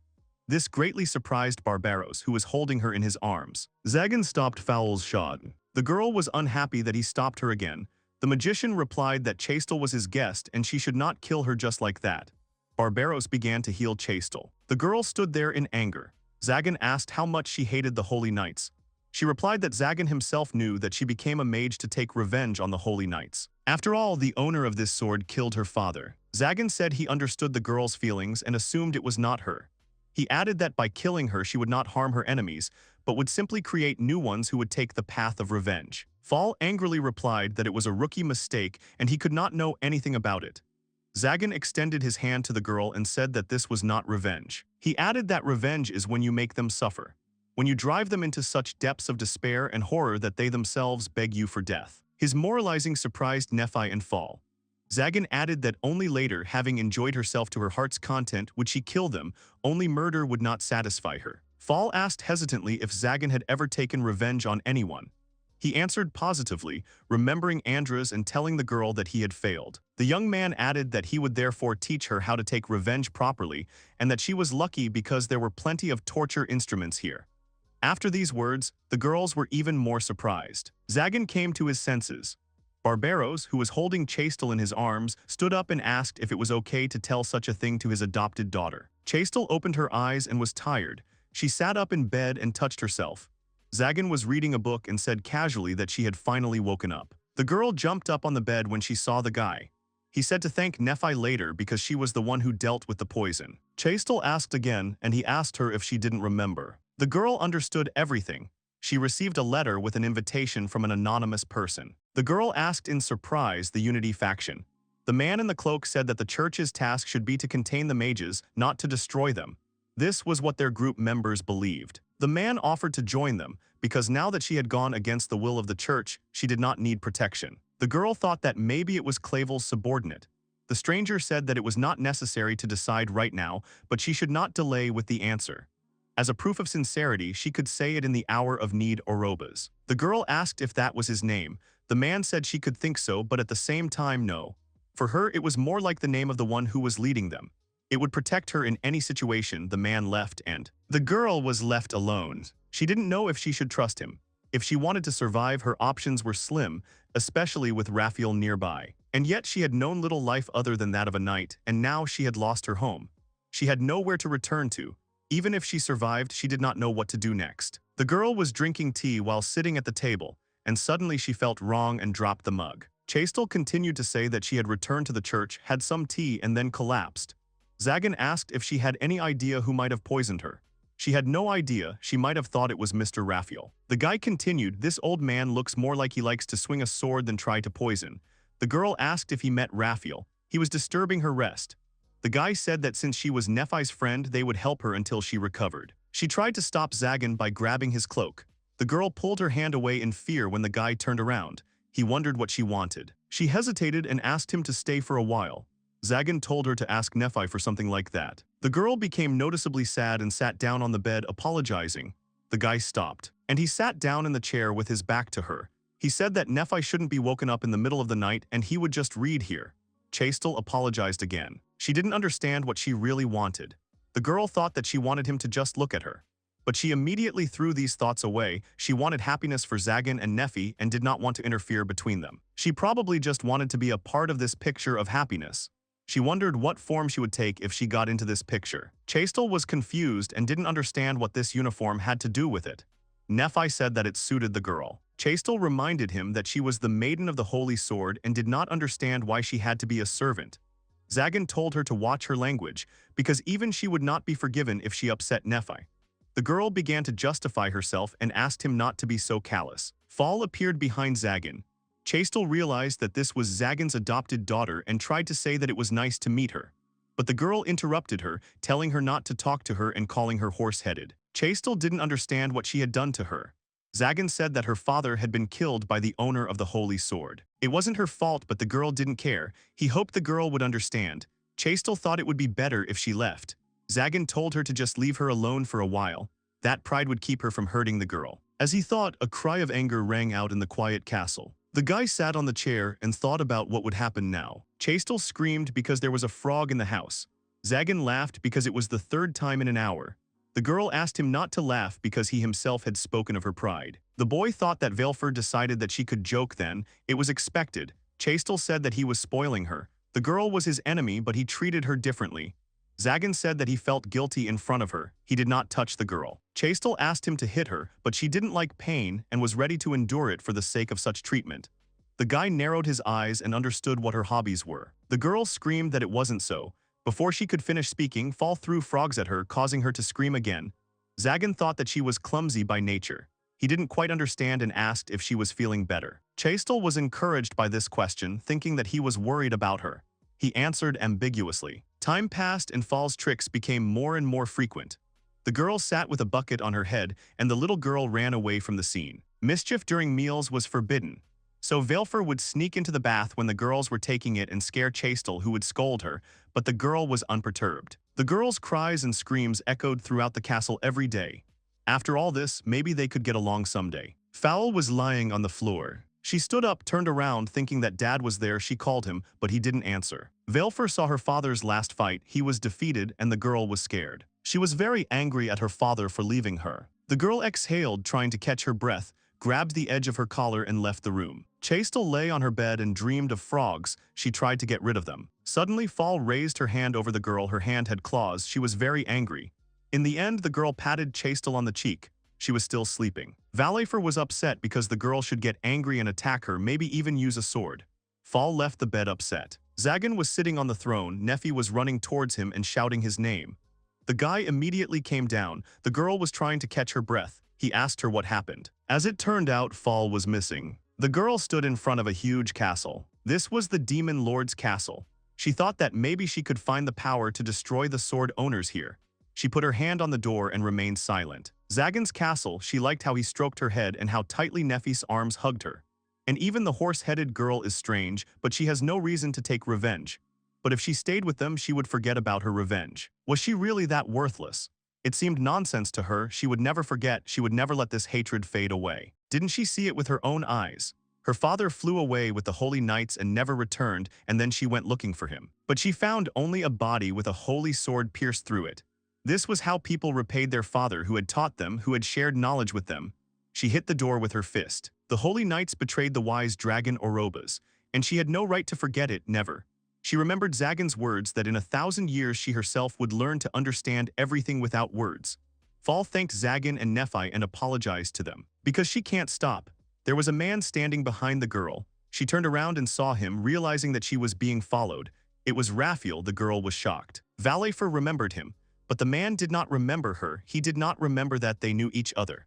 The girl began to transform into a dragon, and Raphael immediately understood who she was. The man took out his sword. The girl did not have time to react before he swung the sword. After all, the owner of the sword is not one of those who is worth fighting without preparation. The sword was approaching the girl, and she was only trying to pronounce the name of Zagan. As the sound came, Zagan said maybe he told her she could do whatever she wanted, but he didn't remember letting her stay out late. Raphael was annoyed that he agreed to stop his attack since Zagan was a demon lord. Fall tried to find out why he went after her, but the guy interrupted her, saying that there was a good courier nearby and he delivered it to her. Barbaro said that he was definitely not good and certainly not a courier. The girl shouted that it was not about that. After all, she betrayed him, but he still came. She didn't understand why he was doing this. Zagan put his hand on her head and told her not to worry about little things. Fall became noticeably sad. The girl's wings began to evaporate. She pressed herself against the demon and began to cry. She began to apologize. Zagan was glad he made it. Nephi was wondering if Fall was okay, and Zagan told her that he would return as soon as he finished his business here. He also asked her to wait for him at the castle. The girl agreed. The guy continued. He reminded that he warned Raphael that if he did something wrong, he would wipe him off the face of the earth. The man was surprised because the one in front was Mac, who was protecting someone other than himself. Zagan told him that it was someone, his daughter. Raphael was shocked and repeated the boy's words. He took the sword in his hands again, saying that this was a pretty good reason. The guy confirmed and warned that he would disappear if he did not fight at full strength. Raphael didn't really want to do it, but he had to. After all, he certainly didn't intend to disappear here. He began to address the holy ball Metatron and asked him to hear his call. Zagan was surprised that Raphael used pale white flames. His magic circle began to disappear. The boy was surprised that the circle was erased. It was a purifying flame and was said to burn away all evil, and that previous rulers had been slain by it. This power was only available to the true owner of the sword. Barbaros got a little scared and turned to the guy, wondering why he had to be provoked. After all, he had promised to teach him how to take revenge properly. He had to crush the enemy at the peak of his strength. This was one way to drive him into despair. Zagan followed his advice and ran closer to his opponent. His magic circle almost disappeared. But suddenly Raphael was surprised and realized that the circle was not disappearing. Zagan said that this was not the first time his circle had been destroyed. After all, using the legacy of Marchosis, he had created a spell that could counter holy swords. This circle absorbs the flow of magic from the surrounding environment, so even the cleansing flames cannot destroy it instantly. Raphael was thrown back, and the boy continued to say that this shield was constantly becoming stronger. He decided to call it the heavenly scale. The man's strength was running out and he was thrown even further. Zagan continued that an ordinary person would have had his hands crushed, but the man didn't even drop his sword. Raphael made a sharp blow. The guy managed to jump back, and a huge hole remained from the sword. Barbaros and Valifer began to cover themselves with their hands from the strong flow of wind. As a result of these battles, 2 spots on the stone caught fire. Zagan continued to press Raphael with his seal. In an instant, they were thrown apart. The man was surprised, and Zagan realized that 3 hits was the limit. It was still far from finished, but for a first attempt it was a great result. Barbaros called the guy names because now was not the time to be daydreaming. Raphael swung his sword at the guy. He only reminded him of what he had already said. Zagan dealt a crushing blow to Raphael so that he flew off the wall, and finished his sentence that he could afford to be in the clouds. Now that the cleansing flames had died down, he could use his abilities again, such as the magic he had used to finish him off. Foul clapped, the guy was quite pleased to wrestle with him. But the man was too weak. He did not believe that this was the same Raphael who defeated 100 magicians. There was one difference between mages and knights. Even one serious injury could be fatal for a knight, and he could not become more. Raphael tried to grab onto the wall, and the guy pointed at him and said that knights could not become just like him. But the man managed to get up and pointed out Zagan's great strength. And the guy was just surprised and did not understand what he was. Nephi was sitting near a black hole in the floor. Chastel came into the room and couldn't find Zagan. The girl replied that the gentleman had gone for fall. Chastel paused for a moment and realized that she had to follow, but then she fell to her knees. She didn't understand what would happen next. After all, she was the one the church was trying to eliminate, and she lived under the protection of a mage they hated. Everything was going too well, but she didn't understand why she needed this sword. Nephi asked if everything was okay with Chastel, and the girl in response said that she would go to Nephi with her. And the girl answered that Mr. Zagan asked her to wait here. Chastel didn't know if this was the right time to say this, but she was a little jealous of Nephi. After all, she loves and is loved. That's why she is jealous that they have such a relationship. Nephi in turn envied her on the contrary, which surprised the girl very much. Chastel laughed and did not understand what there was to envy. The girl answered that she envied her because she could be near him. Chastel was surprised and said that she should not listen to the order and run after him, but Nephi could not do that, because she has to be here when he comes back to say welcome home, Zagan. She can't be there to comfort him, to be his support. She hugged Chastel, which surprised her and made her cry. But she had no right to do this. After all, if anyone could cure his loneliness, it was she. After all, she is a holy knight. The girl raised her head and agreed. Chastel continued by saying that it was all because she refused to fight. Nephi again confirmed this. The girl still did not understand why she needed this sword and what purpose it served. She lowered her head, then raised it and said that she did not want to defeat him. She did not want to fight with him, shoulder to shoulder. Nephi sat and hugged her. She tried to calm her down, because she knew that when they first spoke, she realized that, and she understood how lonely Zagan was. And she was a little jealous because she thought she was the only one who could do this. But at the same time, she was happy that there were others who understood him. She offered her hand to Chastel's cheek, and Chastel realized that she had become stronger. After all, she helped Zagan overcome his loneliness, and even now she was able to calm her down. Nephi asked about her condition and whether she felt better after the consolation. The girl confirmed, and she had consoled her so much Nephi agreed and thought that she had done something wrong, but Chastel denied it. For the mages, she was an enemy, and she did not understand why she needed to be reassured. The girl looked at her in surprise. Nephi calmed her down and said that weren't they friends to calm her down. The girl's tears began to flow again, and she was glad that he really thought that about her. Chastel thanked her and realized that it was time for her to go. After all, she had nothing more to lose, and even if this choice would be the last one, she had decided what to do. And she would not hesitate any longer. Nephi smiled happily and told her to be careful. Chastel immediately jumped into the black hole, fully prepared for battle. Zagan and Raphael stood before each other in a tense atmosphere filled with anticipation and bewilderment. The man looked serious, His face was distorted with pain, and he had a deep wound on his stomach from which strange smoke was coming. The blow was fatal, but he was still on his feet. The boy realized that he had acquired regeneration from the dragon. Zagan turned to Fall, saying that he would not disappear just like that. For now, she could come up with a punishment for him. The girl enthusiastically agreed. Raphael realized at that moment that he was definitely not liked here, and this feeling made him wary. Fall became serious and looked at Raphael with the same determined gaze, as if she was about to pronounce a sentence. She reminded him that the dragon he had destroyed was named Orabas the Wise, and this information made the man feel embarrassed. Alarm flared up inside him. He realized that Fall was a child of Orabas, and now he would have to destroy not only the dragon himself, but her as well. Zagan, sensing the growing tension and danger of the situation, told Raphael that he would not allow this to happen. He suddenly slammed Raphael into the floor with such force that even those around him were surprised. However, the man quickly jumped to his feet and jumped over Zagan, leaving everyone in disbelief at his agility and speed. The boy immediately realized that Raphael was not an opponent that could be easily dealt with. Fall summoned a magic circle and told him not to underestimate her. Zagan shouted at her to stop, but it was too late. Fall began to attack. She sent a magic circle towards Raphael with such force that it seemed he would not be able to dodge it, but he repelled the magic with ease and confidence.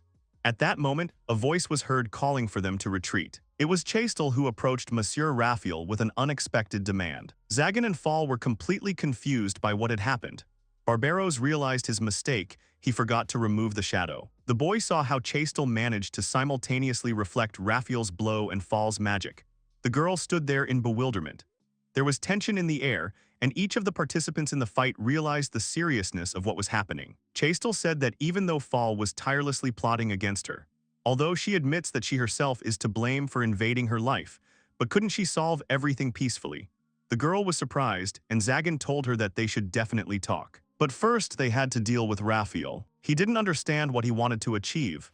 The girls turned to him in surprise. He would take no pleasure in destroying someone who was literally begging for it. The girls were even more surprised, and Raphael was furious. Fall asked what he was talking about. The boy replied that he had figured it out himself. His bloodlust disappeared when he heard the name Orobas. Chastel grabbed him and asked him to stop. She was only making things more difficult. She just needed to be quiet for a bit. She said it was hard to believe, but it was him. He was the man in the cloak who called himself Orobas. The boy was very surprised. He didn't understand what she was talking about. Zagan seemed to be depressed. Strange sounds were coming from the door. Chastel turned to the guy, but he interrupted her because he knew what was going on. Something was approaching. A stone monster appeared at their door. It was the enemy who let out a very loud cry. Zagan realized that this was the aura of a demon. He denied it because he did not feel the same terror as before, meaning this golem was created in their image. This was the guard of this castle. His seals are broken by the presence of holy swords. Raphael didn't understand who it was. A mouth began to appear from the golem's head, which suddenly opened. He started growling again, and Zagan said that he was thirsty for blood and they needed to run. A light appeared from the golem's head. Fall got caught in this beam. Zagan noticed this and started shouting in her direction. Horror appeared on the guy's face. The smoke from the light began to disperse. Barbaros and Chastel also did not understand what was happening, and the light was absorbed by Fall. As it turned out, Raphael covered the little girl with his body, and it was very painful for him. Fall did not understand why he covered her with his body. Zagan was gloomy. There was a stone statue behind him. He turned and told her what she thought of herself. The guy immediately used a magic circle and said that he would grind her into powder. He summoned a celestial scale that cut the golem in half. Zagan immediately ran to his daughter, afraid that something had happened. Fall replied that she was fine, but Raphael's wound was too close to his heart, and even with the dragon's regeneration, he could disappear. Raphael became sad and said that she told him that he killed Orabas. Fall confirmed it. The man said she was wrong because the great dragon was not so weak that he could kill him. The girl thought he was lying because she had seen it all. He was eating him. The man said Orabasa was not one to be defeated by betrayal. The girl did not understand what he was getting at. Raphael said that he had come that day to enlist the aid of the great dragon Orabas in battle. He heeded his request. Fall asked again. The man confirmed.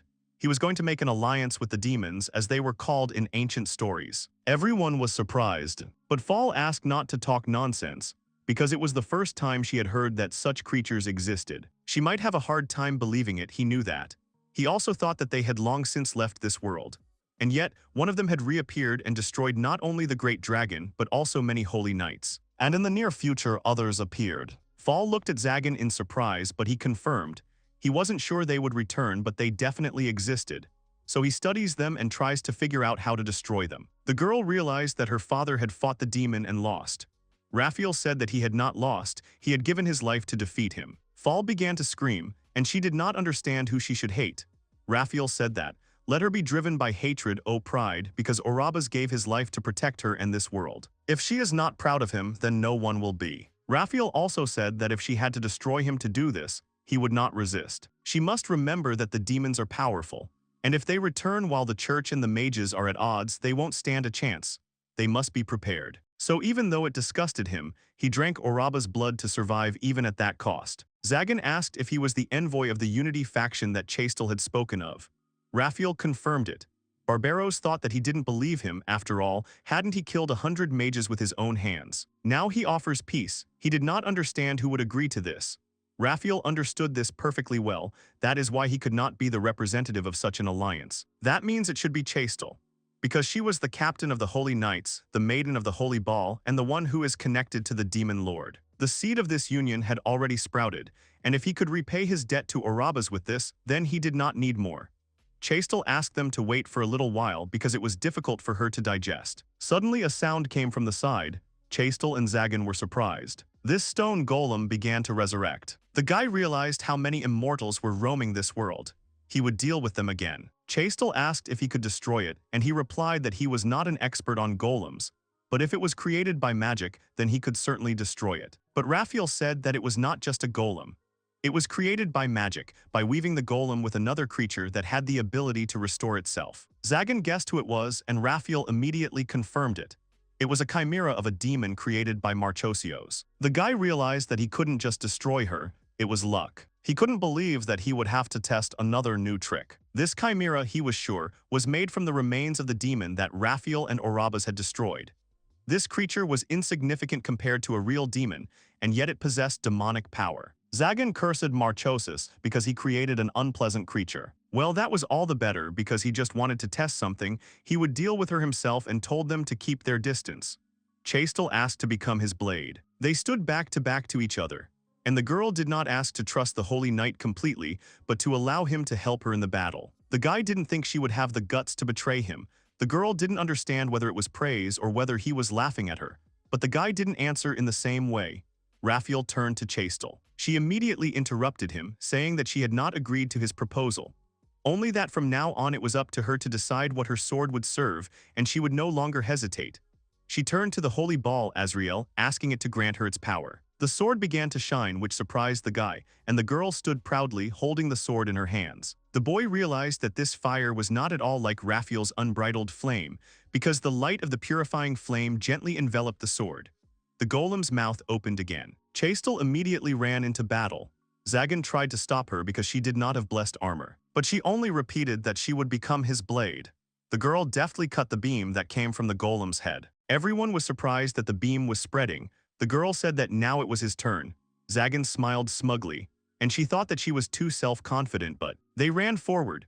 The boy found himself next to the golem and swung his arm to strike, but the golem opened its hand, so the boy became embarrassed. Black smoke began to surround the guy. Stones were flying everywhere in different directions. He realized that the black smoke was the true form of this creature. Even if its stone body was destroyed, it would be able to reassemble. The girl shouted at him not to hesitate and immediately rushed into battle. The guy was surprised at how she crushed the stones. Small stones were falling from the sky. He laughed and realized that if she had used this at their first meeting, he would have disappeared already. The guy immediately summoned a magic circle, and he said that he should turn into ashes, and he also called upon the heavenly flame. Zagan put the magic circle to his heart. Unfortunately, it didn't work.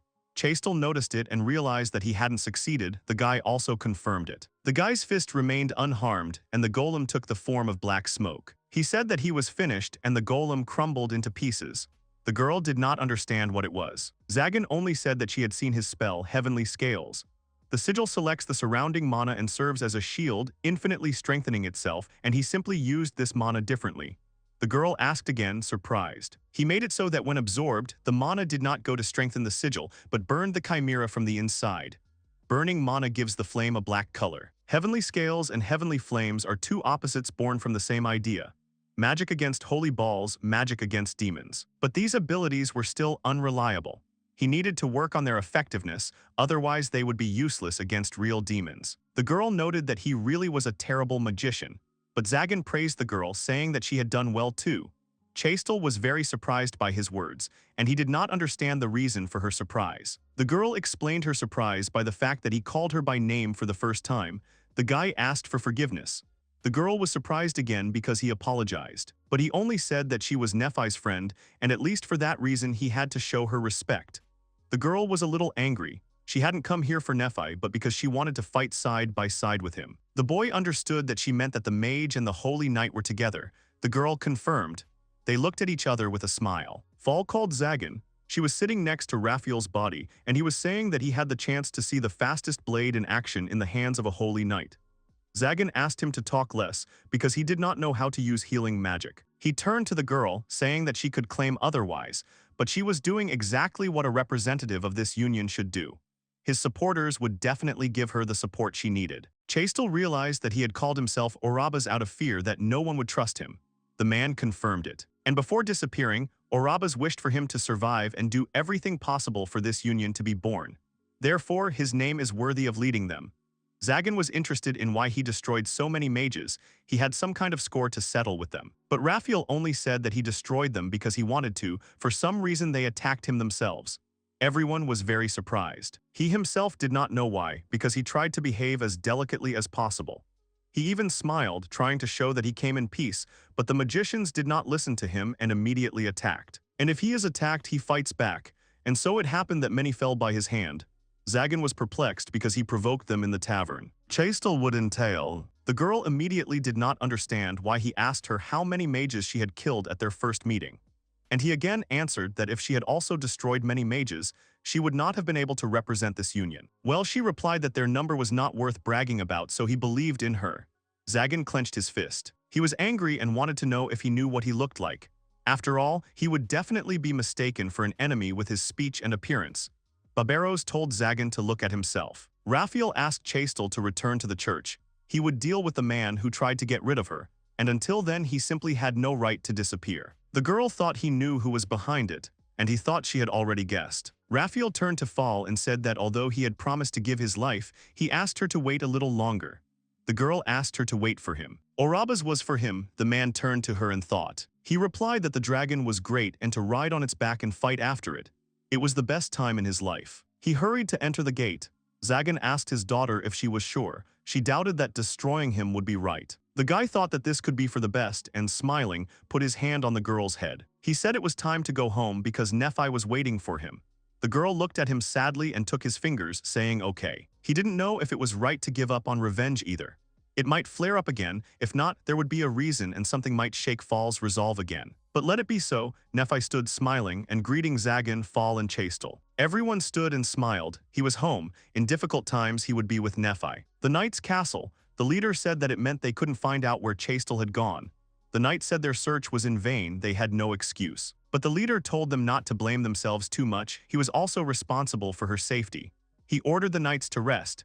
They obediently began to carry out their orders. The leader walked and addressed Chastel. He didn't understand why she couldn't just disappear for him. After all, mages were evil, as were those who helped them. And if the owner of the holy sword turned to evil, then the next one risked being tainted by it and being unable to bring justice. If it weren't for the stubbornness of the other cardinals, he would have executed her long ago. He couldn't think of it, because as soon as she got the sword, she disappeared. He couldn't understand whether the poison hadn't worked on her. First, there was the knight who couldn't unleash the sword's power. Then the one who constantly contradicted him. And now she who didn't want to fight the demon lords. He didn't understand why the sword only chose those who weren't worthy of it. But if Chastel disappears, the sword will be able to choose a new, innocent owner. And this time, he will succeed. He will be able to raise someone who will become the very embodiment of justice. Raphael announced that he was back. Clavel turned and saw Raphael. He also saw the wound and did not understand what happened to him. The man said not to worry about her. He had come to finish something. The cardinal thought he needed help, but for him it was luck. He didn't know what had happened to him, but he too was afflicted with evil. He wasn't entirely sure what he was trying to achieve, but in any case, his disappearance would only strengthen his influence in the church. The cardinal continued to try to offer help. Raphael swung his sword and the cardinal lost his hand. He said that, unfortunately, he had no desire to apply compresses of poison. The cardinal screamed loudly and fell on his back. The knight told him not to make so much noise. It was the first time he had decided to destroy someone himself, so he was a little nervous. They were already old men, and they should not have interfered with the younger generation, much less tried to nip them in the bud. The cardinal shouted for help and did not understand where everyone had gone because the knights had just been there. He did not understand why he, the messenger of God, was being threatened by someone tainted with evil. Raphael didn't understand why he made such a sad face because he would disappear from the sword he was possessed with. He should be more cheerful. A cry was heard and all the birds sitting on the roof flew away. The man said that he would soon follow him and that they would see each other in hell. Chastel sat on the sofa and realized that Cardinal Clavel was behind everything. Nephi was surprised that she knew about this, and the girl explained that he ardently believed that it was the church that should carry out justice. Zagan didn't understand, because among those who believed in such things there wasn't a single decent person. Chastel smiled that he was being straightforward. She also thought that the church was going in the wrong direction, but she wasn't so self-confident as to talk about reforming it. That's why the girl decided to go back there. Zagan understood everything and thought about it. He pointed his finger at Chastel and said that the tea was poisoned. The girl was scared, and he immediately said that it was a joke, but if she began to doubt people even a little, it would definitely happen again. Chastel leaned her elbows on the table and shouted that he wasn't ashamed at all, because she could have spilled the tea that Nephi had brewed. And Zagan said that she hadn't made it. Fall was sitting behind the sofa smiling. The girl noticed her and was a little embarrassed. She decided to approach her. She was sorry that they never had a chance to chat quietly. The girl reached for Valefer's head, but she moved away. Chastel smiled and said goodbye to everyone. To her surprise, Fall told her to come again. The girl turned around in tears because she called her by name for the first time. Fall only noticed that she was crying again. Although she didn't stay long, Chastel thanked them for everything. She didn't know what would come out of the idea of the Unity faction, but she would do everything in her power to make sure that they all lived more peacefully. She was sure that Raphael would have wanted it too. The man said that it was an excellent speech and put his hand on Chastel's shoulder. After all, she had gathered her will into a fist, but if something was bothering her, she would certainly have to contact him. The girl enthusiastically agreed and turned to him in surprise. She screamed in fear. Zagan only asked Raphael if he could get up. The man confirmed because he was under Orabaz's protection. And with her and the elven charms, this wound was a trifle, but he wouldn't be able to grow his arm back, of course. Chastel screamed in surprise. She didn't understand why they were chatting as if nothing had happened. Zagan didn't understand what had happened. The girl answered that she thought Mr. Raphael had disappeared. And the guy just said that it was he who told him that Clavel was finished. He destroyed him. And it was he who brewed the tea. The girl was even more surprised by all the words. She was glad he was alive. Raphael said she was too naive because she wouldn't expect any regrets from the one who would stab her in the back. Zagan explained that it was dangerous to trust those whose true intentions she did not know. They might betray her. Raphael confirmed, saying my lord, and Chastel said that she had immediately grasped the essence. Simply, she understood how the man addressed Zagan. The man thought that he had said that Mr. Zagan had taken him as his butler. And so, from today on, he would be resigning as captain of the Holy Knights. The girl screamed even louder. The next morning after returning to the castle, he felt through the barrier that an exhausted Raphael was standing in front of the entrance. The man said that he had returned as he had promised, and now he could take his life. Zagan said it was up to Fowl to decide. She paused and clenched her fist. She said that let him dedicate his life to Zagan and Nephi. That was her wish. That's how Raphael began working in the castle. Having the holy ball and its owner at hand noticeably sped up his research, and it's not like anyone else was eager to work here. If he hadn't met Nephi, everything would have been like this. He would have been merciless. Fowl wondered if it wasn't hard to do everything with one hand, but Raphael said there was no need to worry about it. The girl thought about it. She quickly made him a hand out of armor. In her hands was a magic circle. She used this armor while living under the guise of Valefer. Fowl asked to move his hand, and Raphael's hand moved. He couldn't even imagine that he was now in debt not only to Orabaz but also to his daughter. Now his life was in her hands. The girl only asked him not to exaggerate. Chastel realized that she was the only one leaving. The three of them confirmed it. The girl became scared, but Zagan said that she could return at any time because Nephi and Fall would be glad to see her. Fall asked about herself and Zagan confirmed. Chastel asked about Zagan. He was surprised and began to think that sometimes it would be nice to sit and have a glass or two together. The girl was visibly happy and ran to the church. Zagan noticed that she was making so much noise. Nephi turned away, and Zagan didn't understand why she was angry. But the girl didn't seem angry, that's why the guy asked her. He extended his hand to her. The girl asked him to guess himself. Zagan realized that she was angry and at the same time waiting for something. He was embarrassed. The guy reached out, put his hand to her cheek, and apologized for leaving her yesterday. The girl's eyes widened in surprise, and he told him that it was unfair. The couple in love stood apart from Raphael and Fall. Meanwhile, the man covered the girl's eyes so that she could not see anything. He told her that it was because it was too early for her to see such things. Nephi grabbed Zagan's hand tightly. Someone was watching them through a magic ball. The stranger told her to laugh as long as she could. Nephilia was damned. It was morning. Nephi and Fall were walking through the city. The girl asked for something sweet. There were barkers advertising their shops on all sides. The girl refused Fall, saying that dinner was coming soon. The merchant said that if they wanted to roast a chicken, he recommended these herbs. The woman said to thank the Lord on their behalf. Nephi thanked the merchant for the herbs. Well, she wanted to eat. She was waiting for dinner. Nephi felt it too and decided that they would go home. The girl turned around and rushed at Nephi because something had happened. Something fell nearby. Fall realized that they were attacked and it was some kind of spell. A woman's foot stepped onto the road. A voice came from under the cloak wanting to make sure it was Nephilia. The girl was angry. The stranger in the cloak saw no need to doubt. She began to cast a spell that made Nephi disappear. The girl was shocked, but Fall tried to save her with a magic circle, and Nephi was already trying to stop Fall. Spears started flying from everywhere. They hit people, and screams were heard everywhere. Even ordinary people were affected. Nephi screamed for her to stop. The fragments stopped. The girl in the cloak was surprised. Nephi stood up proudly. A lot of pierced people were lying on the asphalt. Just a minute ago they were smiling, and this really irritated the girl. She was very angry. New spears flew, but the girl stopped them. Fall realized that Nephi had taken control of them, and she realized how strong she was.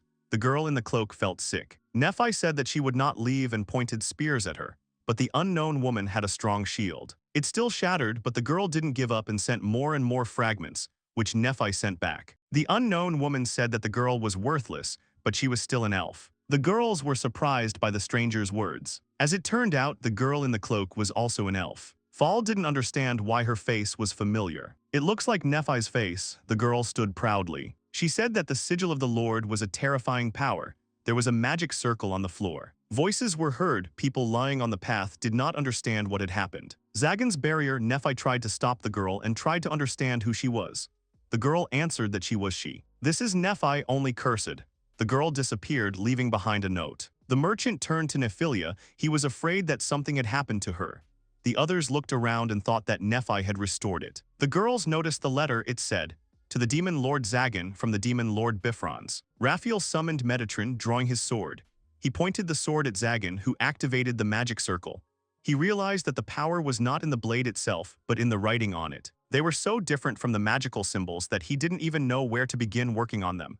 It seemed to him that he was hitting the sword with a hammer, making notches that were immediately sealed. And it seemed to him that the blade was like a living creature. Raphael thought that this was close to the truth. He also realized that Zagan had not yet revealed the secret of the holy swords. The boy replied that thanks to the books left by Marchosis, he knew where these symbols came from. It was a divine language. The symbols matched those used by the ancient deities, but with the departure of these beings from their world, the meaning of these inscriptions was lost. And even the church is unable to read them. Raphael said that the sword itself chooses its owner, and sometimes it seems to manifest its will. In addition, this manifestation takes shape depending on the owner, such as Raphael's flame and Chastel's flame. But if the swords really did have a will of their own, did that mean their creators were living beings? But in that case, there should have been traces of their creators.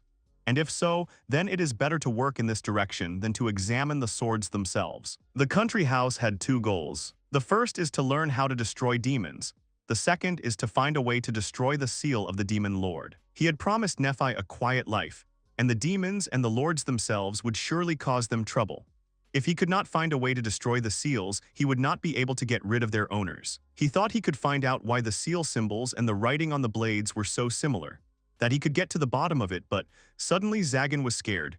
Raphael didn't understand what had happened. The guy explained that the barrier in Kyanada worked, and something happened near Nephi and Fall. Zagan immediately ran to the exit, and the girls were already standing there. The guy was very worried. Fall wanted to tell, but Nephi squeezed her hand. The girl became noticeably sadder, and so did Fall.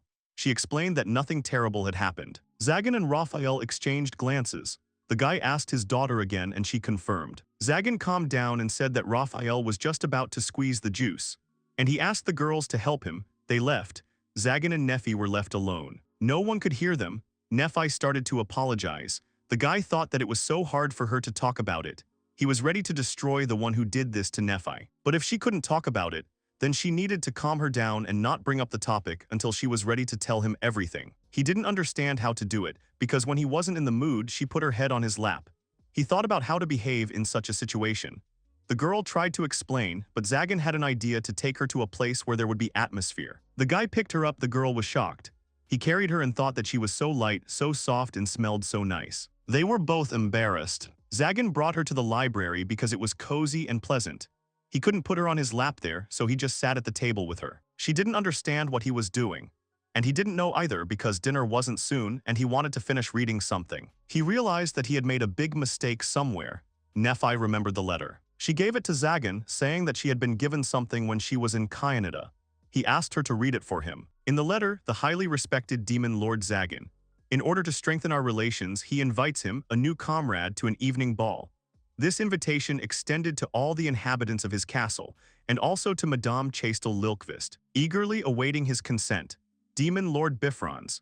Zagan thought that it was he who dared to raise his hand against Nephi because they know about Chastel and even that Fall lives with them, which means they have been followed for some time. The girl thought he would agree. He replied that he had received a personal invitation from the Lord. He had no reason to refuse. In any case, he would have to face him, and this was a good opportunity to compare their strengths. The girl became sad. He remembered that she had experienced something terrible, so all this frightened her, but he did not understand how to calm her down. Suddenly, he remembered that Nephi often hugged Fall and decided to do the same. The girl was very shocked by what was happening. Zagan realized that this was a bad idea, and besides, she was hitting him with her ear. The guy cleared his throat awkwardly. He didn't care if it was the Lord or anyone else. If he dared to upset her, he wasn't going to sit idly by, he was going to give him a good thrashing. The girl realized that he had guessed everything. Zagan confirmed but admitted that he had not guessed everything. He only saw that she was depressed. Nephi apologized again and said she wasn't ready to talk about it. Zagan understood and told her to tell him when she wanted. The girl exhaled and thanked him. She felt much calmer. He asked to put her down because it was embarrassing. But he refused because there was still time before dinner and he wanted to read. The girl became even more embarrassed. Suddenly she noticed the sword and read the inscription on it. She assumed that Metatron was the name of the blade. The guy looked at her sharply and realized that she could read these symbols. The girl confirmed it. She didn't understand the meaning of the written word, but she knew how to read it. Zagan realized that this language was somehow connected to the elves or another race that had contact with them. It could lead them to important discoveries. Barbaros held the macaroni in his hands and was surprised that Zagan had been invited to the Demon Lord's evening ball. It seemed to him that this whole story smelled bad. He asked him to listen and gave 80–90% that it was a trap. Zagan said that 80 was too little. There was a trap there 100%. Barbaros was embarrassed. Fall, who was sitting on his hands, turned to the guy. She said that his assistant was not very smart and there was no need to be so rude to him. The guy understood this and apologized. Barbaros angrily told them to stop making fun of him. Fall said that he was a worthless magician who came for treats. She was 3 times older than him. Barbaros did not understand what she thought of herself. Zagan asked him to watch his language. He could destroy him. He wondered why he had come. Barbaros grinned and said that yesterday an elf in Canada was attacked by a magician. So he thought he would want to know something. Zagan also grinned, thus saying, "Spill it." He was all ears, and if the information was useful, he would let him choose the reward. Barbers was tempted by the offer. He was stopped by Fall with a magic circle. Zagan understood that she didn't like his face, but that was no reason to destroy it. Meanwhile, Barbaros didn't understand what was wrong with his face. Seeing that she again didn't want him to hear about yesterday, Nephi sat tensely. Zagan stroked Fall's head and said he would wait until Nephi told him herself, and asked her not to be angry. Valafer was surprised that he had read her thoughts. And Zagan apologized to Barbaros because this time he wanted to do without his story. He asked him again and whether he would definitely not regret it if he did not approach the situation seriously. But Zagan did not care. Barbaros still tried to continue. At this point, Fall couldn't stand it any longer, saying that his henchman had loosened his tongue and needed to be destroyed. Barbaros scolded the girl, thinking that she didn't value human life. After such a squabble, they sat in silence. Zagan ate macaroni and said that today's sweets were tastier than usual. Fall said that Nephi was in a good mood this morning and did not understand what he did to her. The girl blushed. She couldn't find a place for herself under the gaze of the gentleman. Zagan thought it was cute because he thought he had made a lot of mistakes yesterday. He thought he had managed to cheer her up. Valefer said it was time to free Zagan's lap for Nephi, but she wasn't exactly eager to sit on it. Zagan looked at her and suggested that she sit down. This made the girl even more embarrassed. She was about to get up, saying that it was mean. But she saw Barbaro's strange look and sat back down. The guy thought that she would have sat down if not for Barbaro's. He dreamed that he would leave. Zagan announced that it was time to get ready for the ball. Barbaros thought that he had decided to dress up for the ball, but the guy reminded him that Chastel was mentioned in the invitation. She could be drawn into this story, and it was better for her to know it in advance. Barbaros remembered the girl and did not understand how much longer he would have to look after her. A whole month had passed, and Barbaros was still protecting her. Zagan realized that they hadn't discussed how long he would have to do this. He thought about it and said that he didn't remember him mentioning a time limit. Barbaros thought the guy was generous, but it turned out to be a complete scam, and he didn't understand why she was invited at all. Zagan replied that everyone who was connected to him was invited. He was surprised and happy because it meant that he was also invited. But his happiness was immediately cut short by Zagan's words that he was not invited. Barbaros immediately hung on him and did not understand why he was not invited. But the guy didn't know and he didn't care. Barbaros was upset and Zagan only said that he was nothing but a headache, but suddenly the sad guy realized something. The castle would be empty without all its inhabitants and he could look after it. After all, it was very imprudent, otherwise the castle would be under surveillance. Fall still proposed to destroy it, but Zagan supported his idea. Barbaros was immediately happy, saying that he was being spoiled too much. Fall said that he would rob the entire castle. And Barbaros said that Zagan would decide for himself, but he said that if someone outside tried to take something out of the castle, then a fitting punishment awaited him. Barbaros began to curse. He almost said goodbye to his life when he tried to take out the grimoire. He was attacked by demonic dogs of the void. Zagan was surprised that he was still alive, and he did not understand why this disappointed him. Fall and Zagan exchanged glances, and the guy told her not to worry. He made sure it didn't work on her and Raphael. The girl praised him, but he only said that these were the most ordinary measures. Barbaros said that it was not true. Even magic was difficult to learn. Zagan could not call himself a demon lord if he could not even cast such a spell. He would not allow his magic to harm Nephi. Barbaros decided to say one last thing. He wasn't sure if it was right to keep silent about yesterday. The girl nodded, and the magician laughed. Realizing that he had wasted his time, it seemed stupid to him. He waved his hand and disappeared. Nephi said that Lord Barbaros was kind in his own way. Zagan was surprised because she had heard that they had discussed his destruction. The girl thought that they were friends, but the boy did not consider him a friend. And again, he remembered the ball at the Demon Lord's. He was curious about what they had in store for him. Nephi wondered who that girl was. She had white hair like all the damned children like her. Their faces were similar too, but her eyes were full of hatred. The angel thought something was wrong, but Nephi said she was just thinking about something. The girl thought it was about the mage who was destroying everything around her and looked like her. Her face gave her away. The girl thought it was her old friend, but it was not so. Nephi had a bad feeling about her. She was afraid of her incredible strength. And the words she spoke were menacing. They didn't resemble magic in structure, but rather witchcraft. But it wasn't just that, she understood their meaning. It was only because of that he was able to gain control of her spell and use it. But after their meeting, she felt that something began to change in her. She did not want to become like her. If someday she would hate something with all her soul, and with her power she would be able to destroy people without a twinge. If she became like that, would Zagan love her? The girl was only worried about that. She immediately dismissed these thoughts because of course he would. If she clung to him, she was sure he would not abandon her. And yet it was wrong. The angel girl said that she would never be the same, but if something was bothering her, she should definitely come to her, because her sister would cheer her up in the blink of an eye. But if you put problems on other people's shoulders, Nephi will hate herself. She is with Zagan because she wants to be his support, but she cannot cling to him like a parasite. The girl was surprised and asked her to listen. After all, it meant not clinging but relying on another person. Nephi asked again, and the girl gave her an example. If she noticed that Zagan was being weighed down by something, like she was now, what would she do? She said that if that happened, she would try to ease his burden and support him. That was what the girl had told her. It wouldn't burden her and she wouldn't hate him. Nephi said the word again, rely. In her homeland, she was always alone, an outcast. She had already forgotten what it meant to rely on others. Because as long as she does not stand still and moves forward with him, she will not be some kind of parasite and will not just cling to him. The girl added that sometimes it's very sad when no one even counts on you. Nephi became serious and thanked Manuela. She also decided that she needed to have a proper talk with Mr. Zagan. Manuela was inspired, but if she suddenly decides to cry, she is always happy to do so. She has so much advice on underwear. Nephi smiled and having thanked him declined. And then the largest lake, S. Fragida, Pholus was very impressed by its size. She saw the ship for the first time and realized how much it was rocking. The girl was very happy. Zagan asked her if she enjoyed their trip. She agreed. Fall drew Zagan's attention to Nephi's beautiful dress and waited for his opinion. He blushed, and the dress was as beautiful as she was. Nephi was very embarrassed. She seemed very worried about something when she went to buy the dress. But it seems that everything is fine now. Zagan asked Raphael how the armor fits Vilfar. He thought it might be too tight. But the man replied that, on the contrary, she was much more practical than his consecrated armor. Raphael's face was known among the mages, so they dressed him in the old armor of Fall. The creation of the consecrated armor is a secret that is guarded even within the church.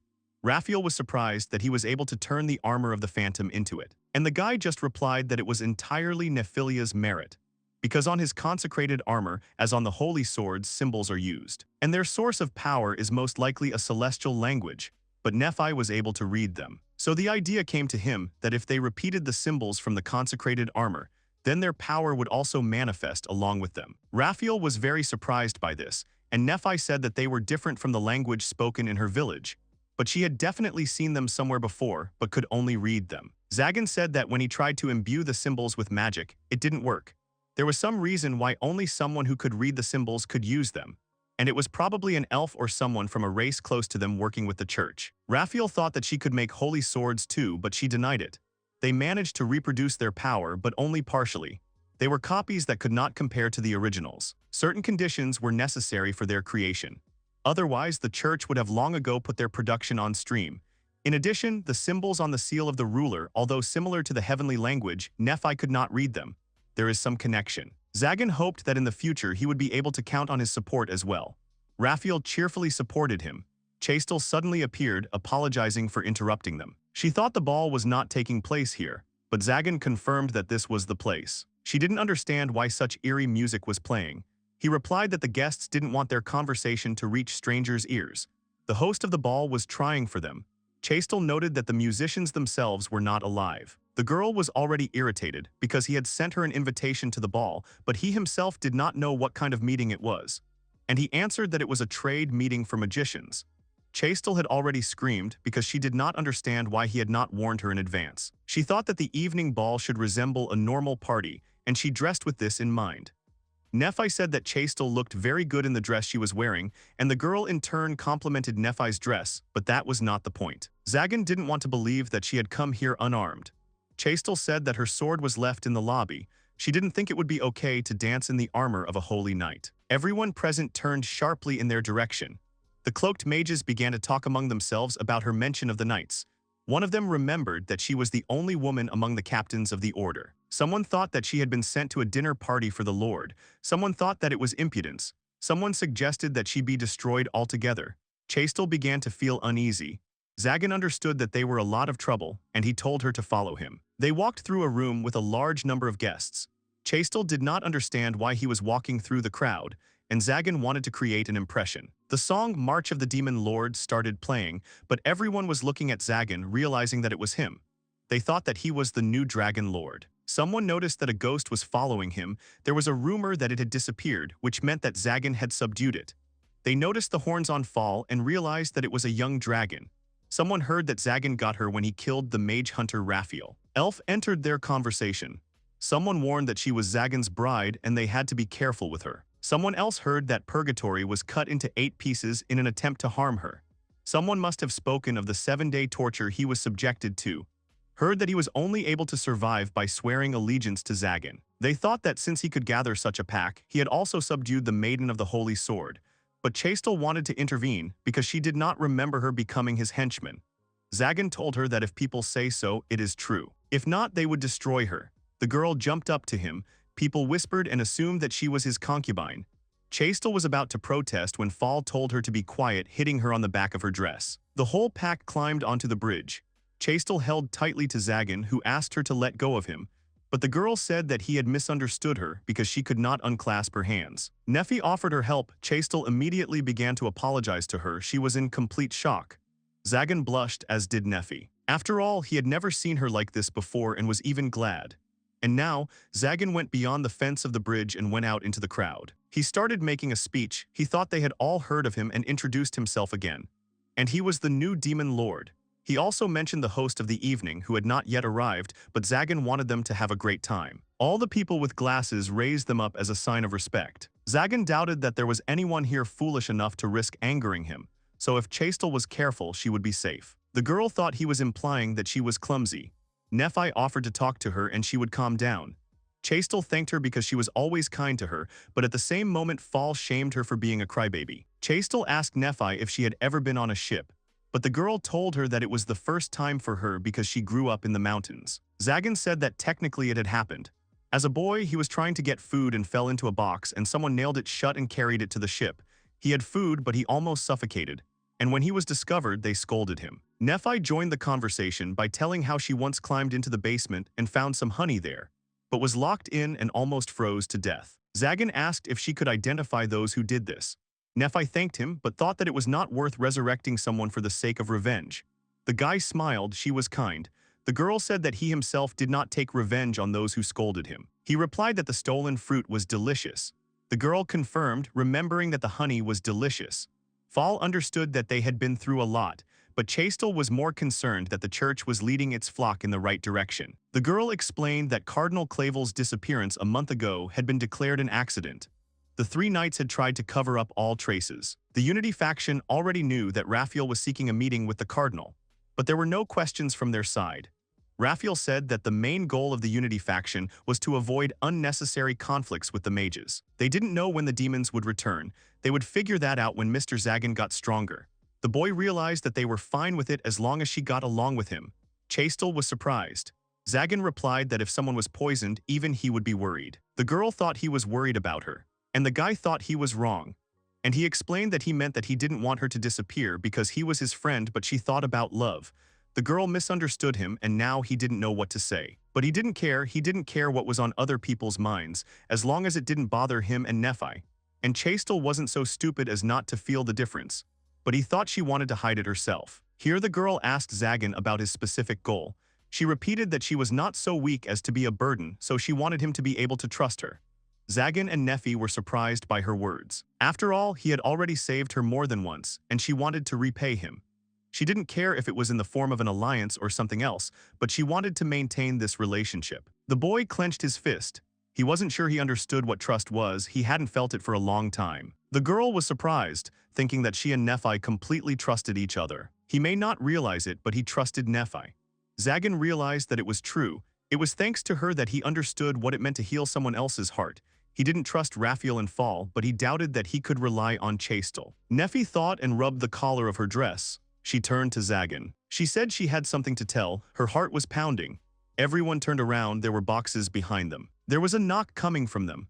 Fall tried to understand what was there, and Chastel thought it was a stowaway. Here they remembered the story recently told by Zagan, and everyone immediately had lunch to open the box because suddenly a homeless child fell in there.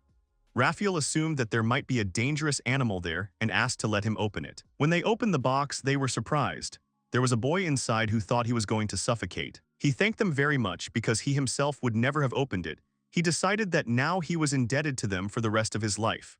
Meanwhile, Zagan wanted to know what Chastel wanted to talk to him about, and she in turn said that it was not so important now. The guy got angry and looked at the boy because he appeared right when Nephi wanted to tell something.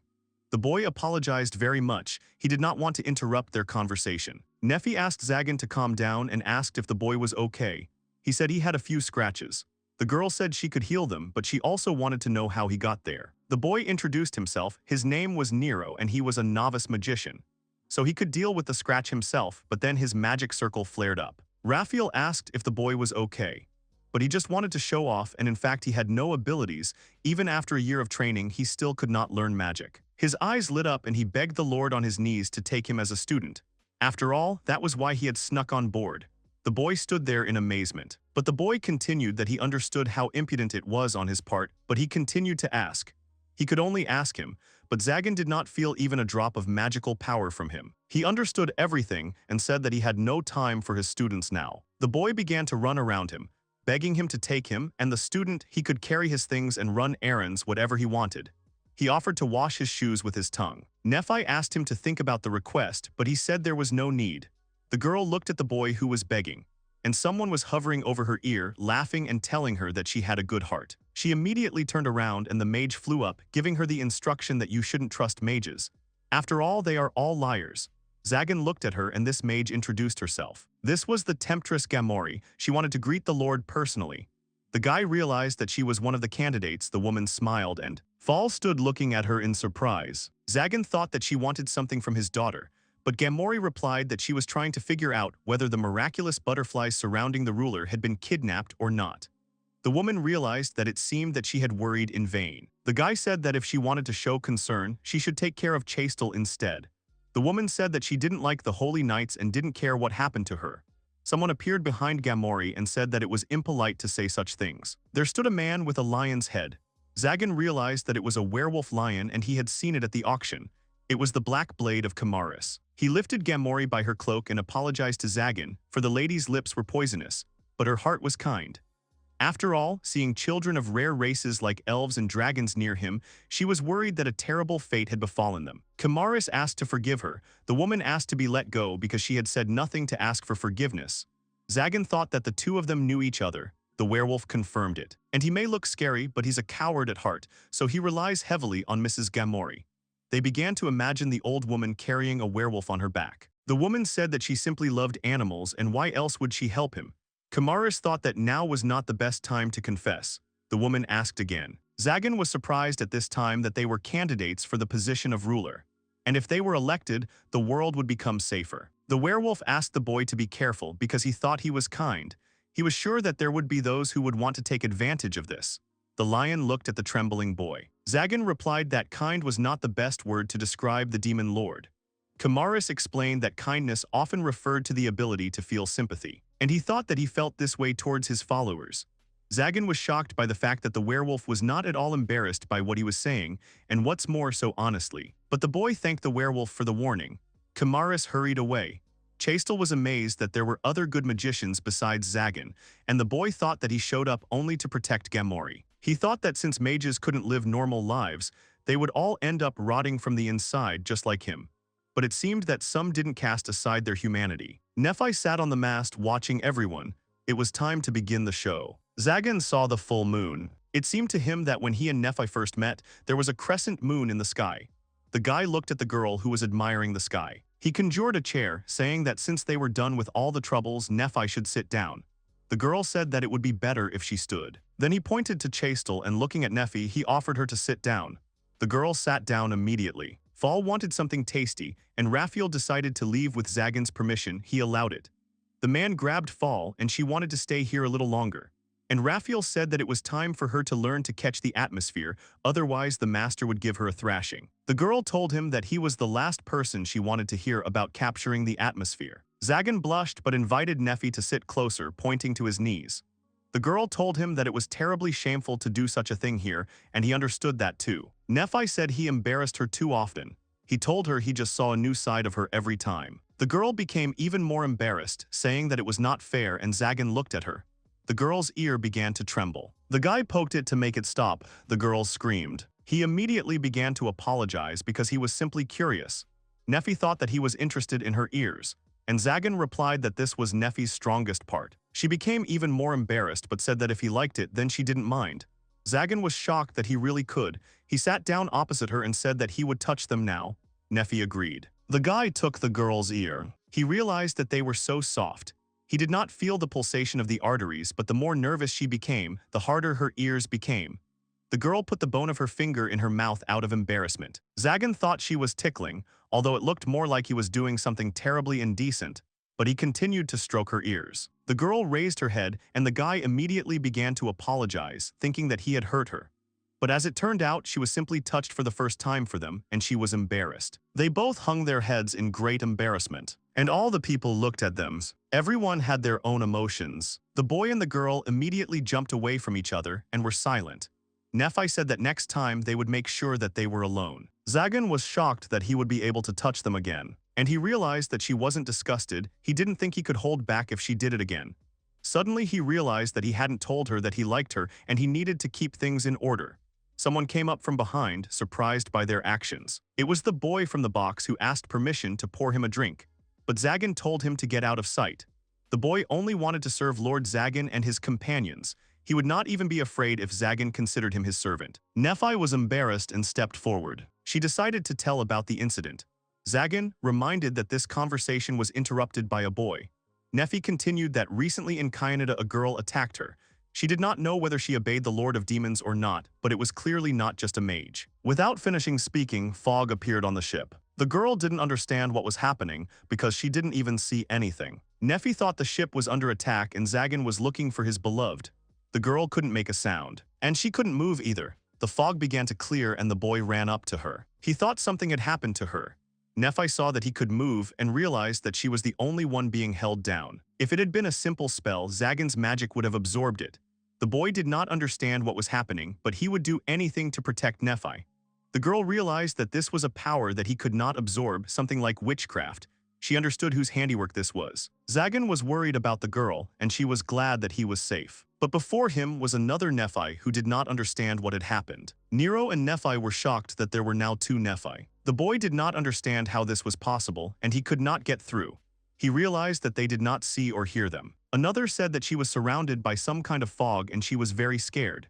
Nephi realized who it was. She repeated everything after her and even pressed herself against Zagan like her. The guy pushed the girl away, telling her to stand behind and it would look like they were being attacked. The boy realized that he considered that Nephi to be real, and it turned out that next to him was a copy. The real one started screaming towards Zagan that it wasn't her and she wanted him to understand it, but she couldn't even lift a finger. Meanwhile, the other one said that she was cold and scared. She asked to hug her. The real Nephi started crying. She didn't want to see this. Zagan grabbed the other one by the cheeks and realized that she was not his Nephi. For someone he was seeing for the first time, she was clinging too tightly to him. The double was angry. All the people were surprised by what was happening. The girl began to turn into herself and did not understand how he understood. Zagan did not understand what she was talking about. It dawned on him that she was trying to pass herself off as Nephi.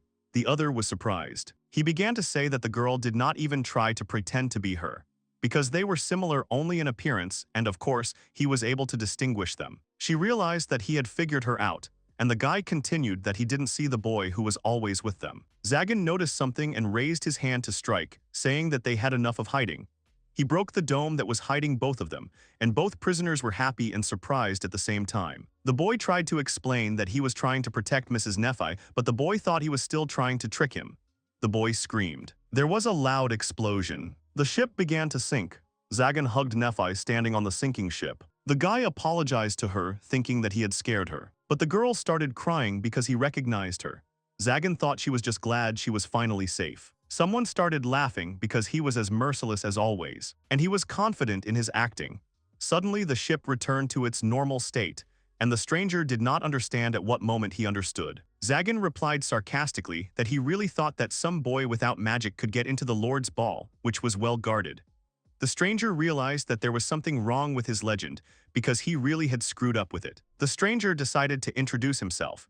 He was the demon Lord Bifrons, and on this wonderful evening, he welcomes them on board his ship.